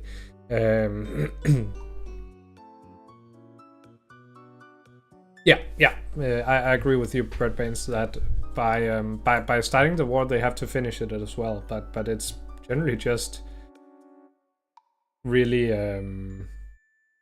but it's really bad that they started it in the first place. So that's generally my point of view, at least, that they shouldn't have started it to begin with, or if they did, they should have made sure that the populace was ready to do something about their leader, and that they wanted another leader instead of what is the current regime called? Iran regime. The Mossad regime. Is that correct? Yeah, I think so. But yeah, but they needed if people weren't ready to take over the country and make new systems, then then it was simply stupid to kill their leader. And yeah, of course, all the civilian targets that they are hitting and that Israel is hitting is a nightmare. Like, it's so stupid. And also, Iran isn't a small country. It's huge. Like, is it larger than France? France population. Like what kind of I'm just going to say idiot, but what kind of idiot would attack France? Like, just if we like nuked Macron, even though the French are tired of Macron, we would need to have another leader ready to take his place, and someone who could like do meaningful change in the country. If not, then we just continue the existing systems. I disagree. Iran give US a reasonable demands. The US can accept it and call it a day, but no. Okay, I actually I don't have proper insight in the demands that I've made from Iran. So before I know exactly what demands they have made, I don't think I can say anything intelligent about that, I guess. But if they have made reasonable demands and there is like grounds for peace on that front, then that might be possible. But I think that the argument that the US is in too deep and that it is hard to stop now, I think that's a valid point at least.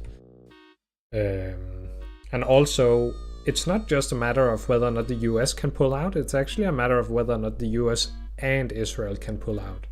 Because if Israel doesn't pull out, then the US doesn't pull out either. So it's not just stopping or pulling out for the US. The US will always be obligated to take care of Israel as well. So you're like in a situation where you got into a fight with a dude and you are hitting them, and your dog is like biting their ankles, and now you can go away, but your dog is still biting their ankles. You need to convince both yourself and your dog to like stop hitting them. And that's like way harder than just moving away yourself, even though whoever you got into a fight with have conditions that they want to stop the war. 46 years Netanyahu was trying to do this. Yeah, well, Israel really haven't been great neighbors in general. Strategically speaking, they just have made a previously amiable target into a real threat with their participation in the war. Going to someone's house, kill their pet, break their fence, and take dump on their lawn. They won't forget or forgive. I completely agree that the population might very well not forgive or forget. I think the beginning of the war, where they killed a president that had killed 40,000 people who were protesting. In that position, they actually had an angle of doing it without getting like a bad reputation for doing it, or at least without having the country hate them afterwards. But I think as soon as that didn't work and that they just continued the existing government, then it was fucked from there on. So like it had to go perfect within like a week. Just like it did in Venezuela. And as soon as it turned out that didn't work, then they were in deep shit. And I am not the one who can get them out of that. So like, exactly like you say, they are in very deep. How do I see it resolving? I see it being a... I actually don't know how I see it resolving. I see it being a shitfest like Afghanistan. I've got to be honest. Or at least that's what I fear. I fear that it might be a forever war is, of course, you know, way too grand a word, but I can easily see it take 5-10 years before people get tired of fighting and give up. And even after that, I think the Middle East will hate the US even more than they did before. So I think that the US just have permanently hurt their influence in the Middle East in general. I don't think that this was worth it.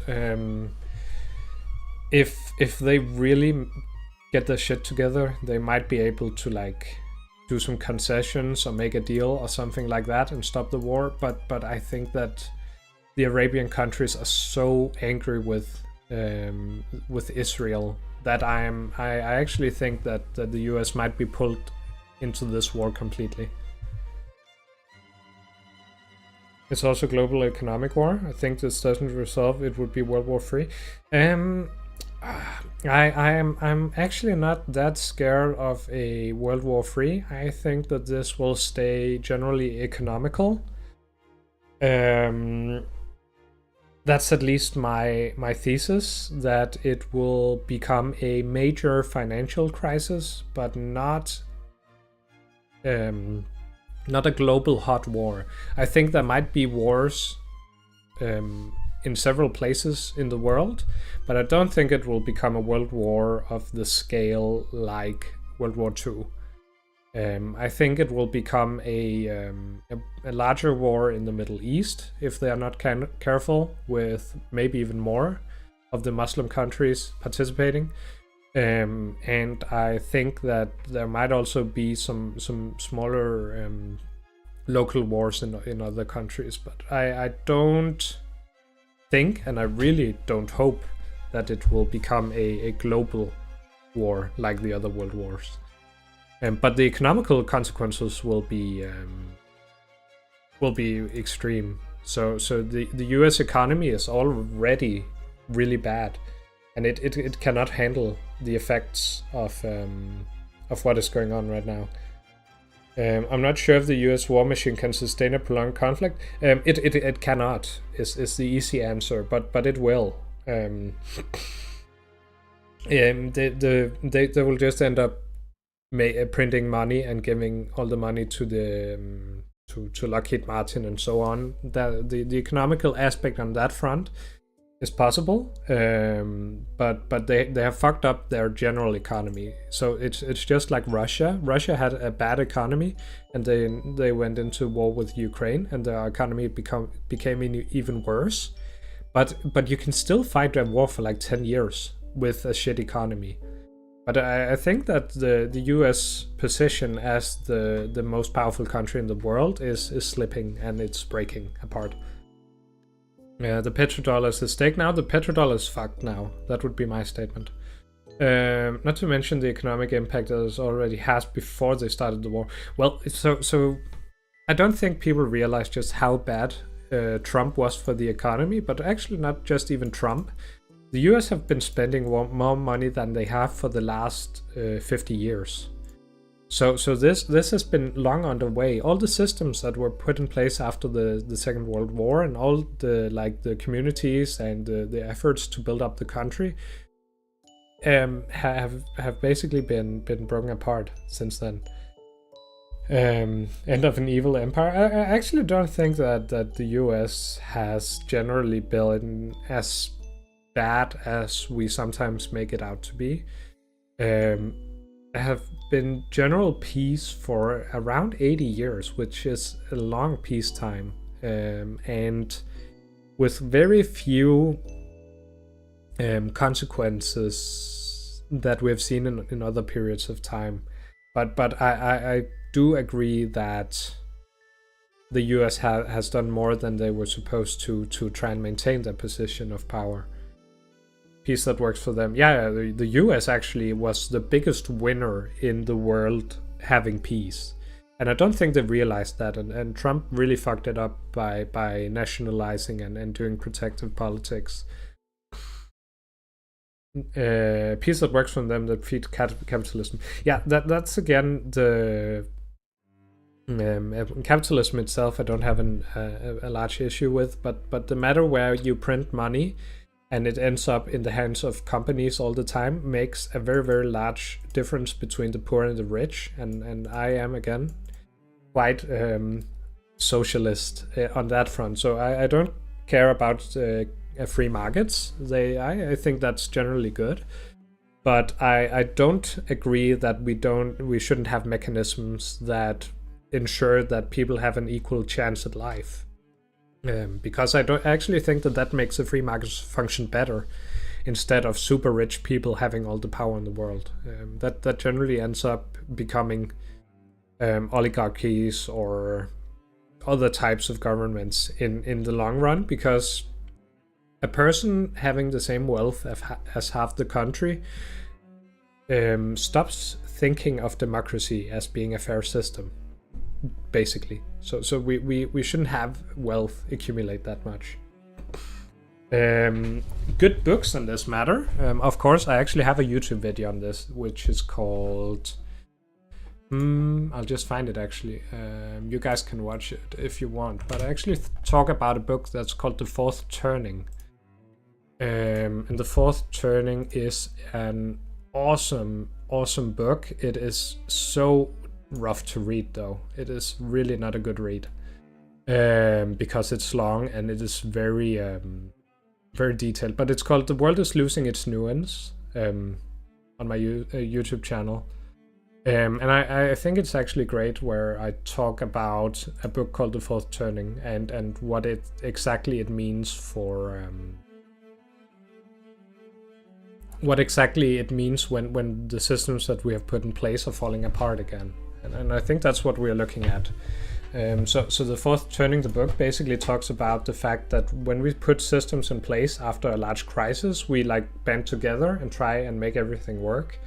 And then during the next around 80 years, the generations that put these systems in place basically die off. And we slowly find ways to like use these systems for our own good.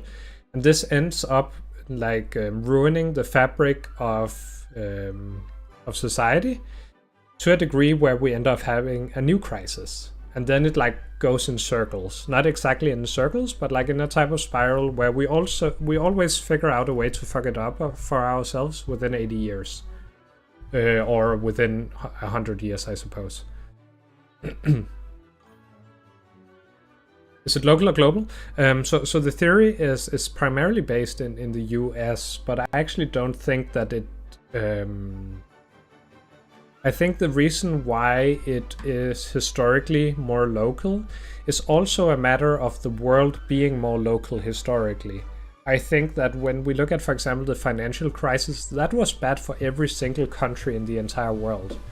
So I actually think that crises now and in the future will be more and more global. And the financial crisis wasn't even that bad, the one in 2008. I think the crisis that we're going into might be even worse. But the theory is generally taking a starting point in the US. Another good book on the matter, now that you have gotten me started on books, and I do fucking love books. Let's see here. This book. Can you guys see clearly? Let's see here. There's a bit of delay. Yeah. Age of Revolutions. By Fareed Zakaria. This is an awesome book. I bought it on a vacation in Vienna and I read it in like a day or two. It's so good. He talks about revolutions on a historical perspective, but actually within many more countries than just the US, and why exactly that countries fail after their revolutions. CNN's Fareed Zakaria. Oh, yeah, he is from CNN. I actually don't know much of his work other than this book. I bought it only based on what was on the back side of the book and the fact that it was on sale in the bookstore, because I was just on vacation and wanted to read a book. But it's so good. It's so good. But yeah, it's CNN's Fareed Zakaria. I'll just, I'll go find the Fourth Turning book as well. You can see that.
Great.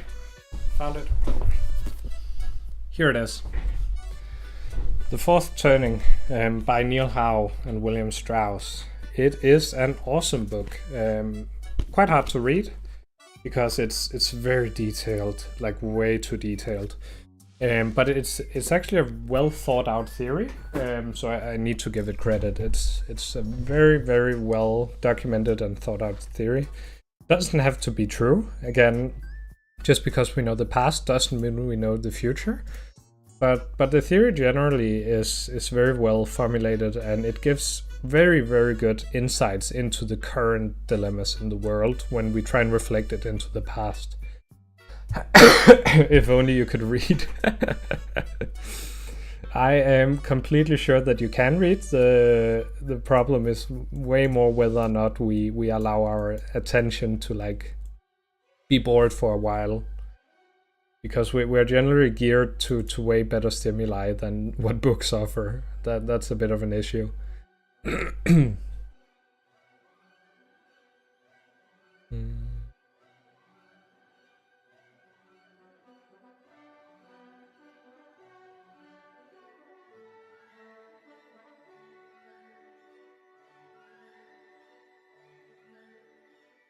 But yeah, if you guys are interested in like some great perspectives on current affairs and some knowledge that allows you to like do some good reflections on it, I definitely recommend those two books. They are filled with knowledge, and they are not especially biased, I think. Fareed Zakaria's book is actually very much in favor of free markets and what is it called? Capitalism. But it still makes some critiques on why a lot of countries fail during capitalism. So it's not like it's just, you know, America good, everything bad kind of book. It's very detailed and goes into a lot of good cases that can be put into perspective. Damn, my throat is getting a bit rough from talking this much. There. Dun, dun, dun, dun, dun, dun, dun, dun, dun.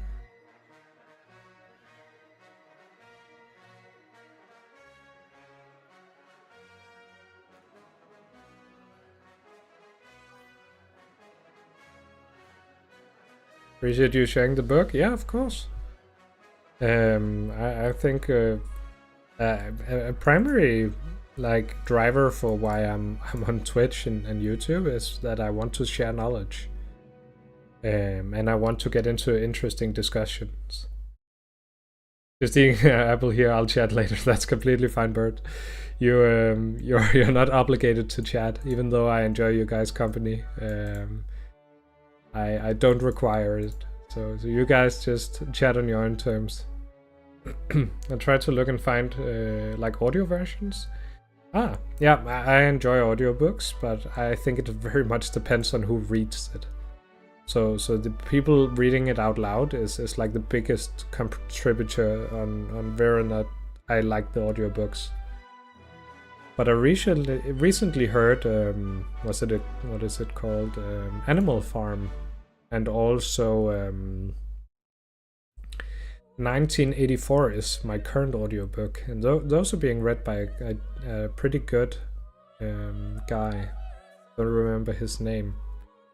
Those are two classic books by George Orwell. I'd never read them, so I usually listen to them while going for walks in the sun. How intertwined is modern psychology and neuroscience? Very intertwined. But only within some fields. So the research is very intertwined, but the practical use is less. So when I work, at least I like to like explain a bit of what goes on in the brain, but I wouldn't call it a waste of time, but almost would. Like you don't have the time with clients to talk for a million hours about the brain.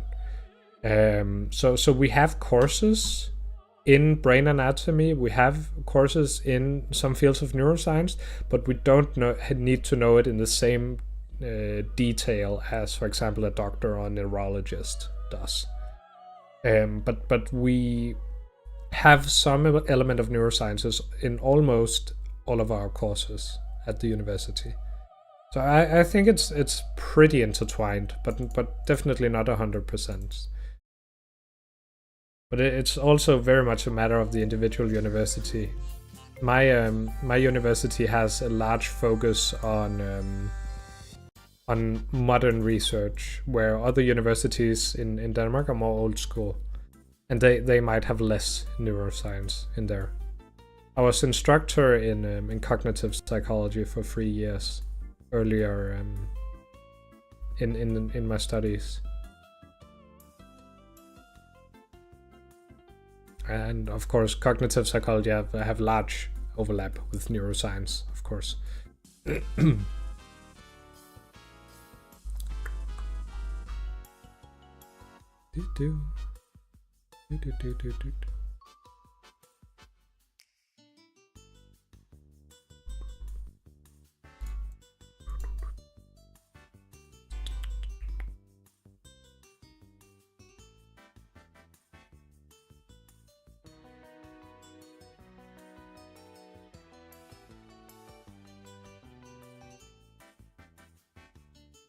I think I will read the rest of this section and maybe a bit more, and then I actually think I will go for a break, go get some sunlight, that's good for the soul, and get some lunch, and then I will be back this afternoon. So I think in like 10 minutes time I might be stopping the stream, at least for now. Be back in a few hours. I've never studied these subjects during my school days. Just weren't there yet. Mainly picked up most of what little I know from science forums. Yeah, you know, science forums might as well be of the same quality as the university. It's just a matter of whether or not there is like a good insurance that everything being said is right. But the knowledge itself is always publicly available. So you can learn everything by yourself if that's what you want. Yeah, see you later, Bird Paints. It's been enjoyable having you two keeping me company. If you guys follow the stream, then you can just join me later if you have the time and want to. I will probably be streaming tomorrow as well, but it's not 100% certain.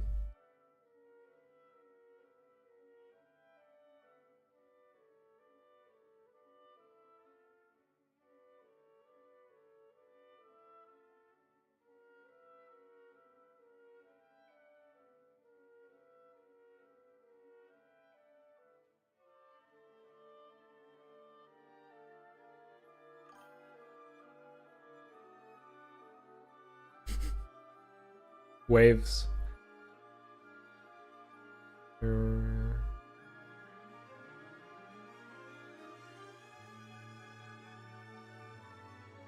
Yeah, great. I have finished my sections. Do you guys have any questions before I end the stream? I wouldn't want to leave you guys hanging. So, Lol, how do I read and focus and talk? Yeah, so that's actually a good question. It's harder to focus whilst talking to chat. That's I would be lying if I didn't admit that. But the the company is still good, so I enjoy it. Summarize the whole book you read. That would have to be another time, unfortunately. But I think it's good to have like some people to talk to and to share whatever I know and read about. Also, that opens up for some questions about my thesis that might highlight some blind spots on what I'm doing. But I think it's generally a good thing, and it's a lot of fun. So yeah, thank you for streaming. Fun finding you. Yeah, fun that you came by. You guys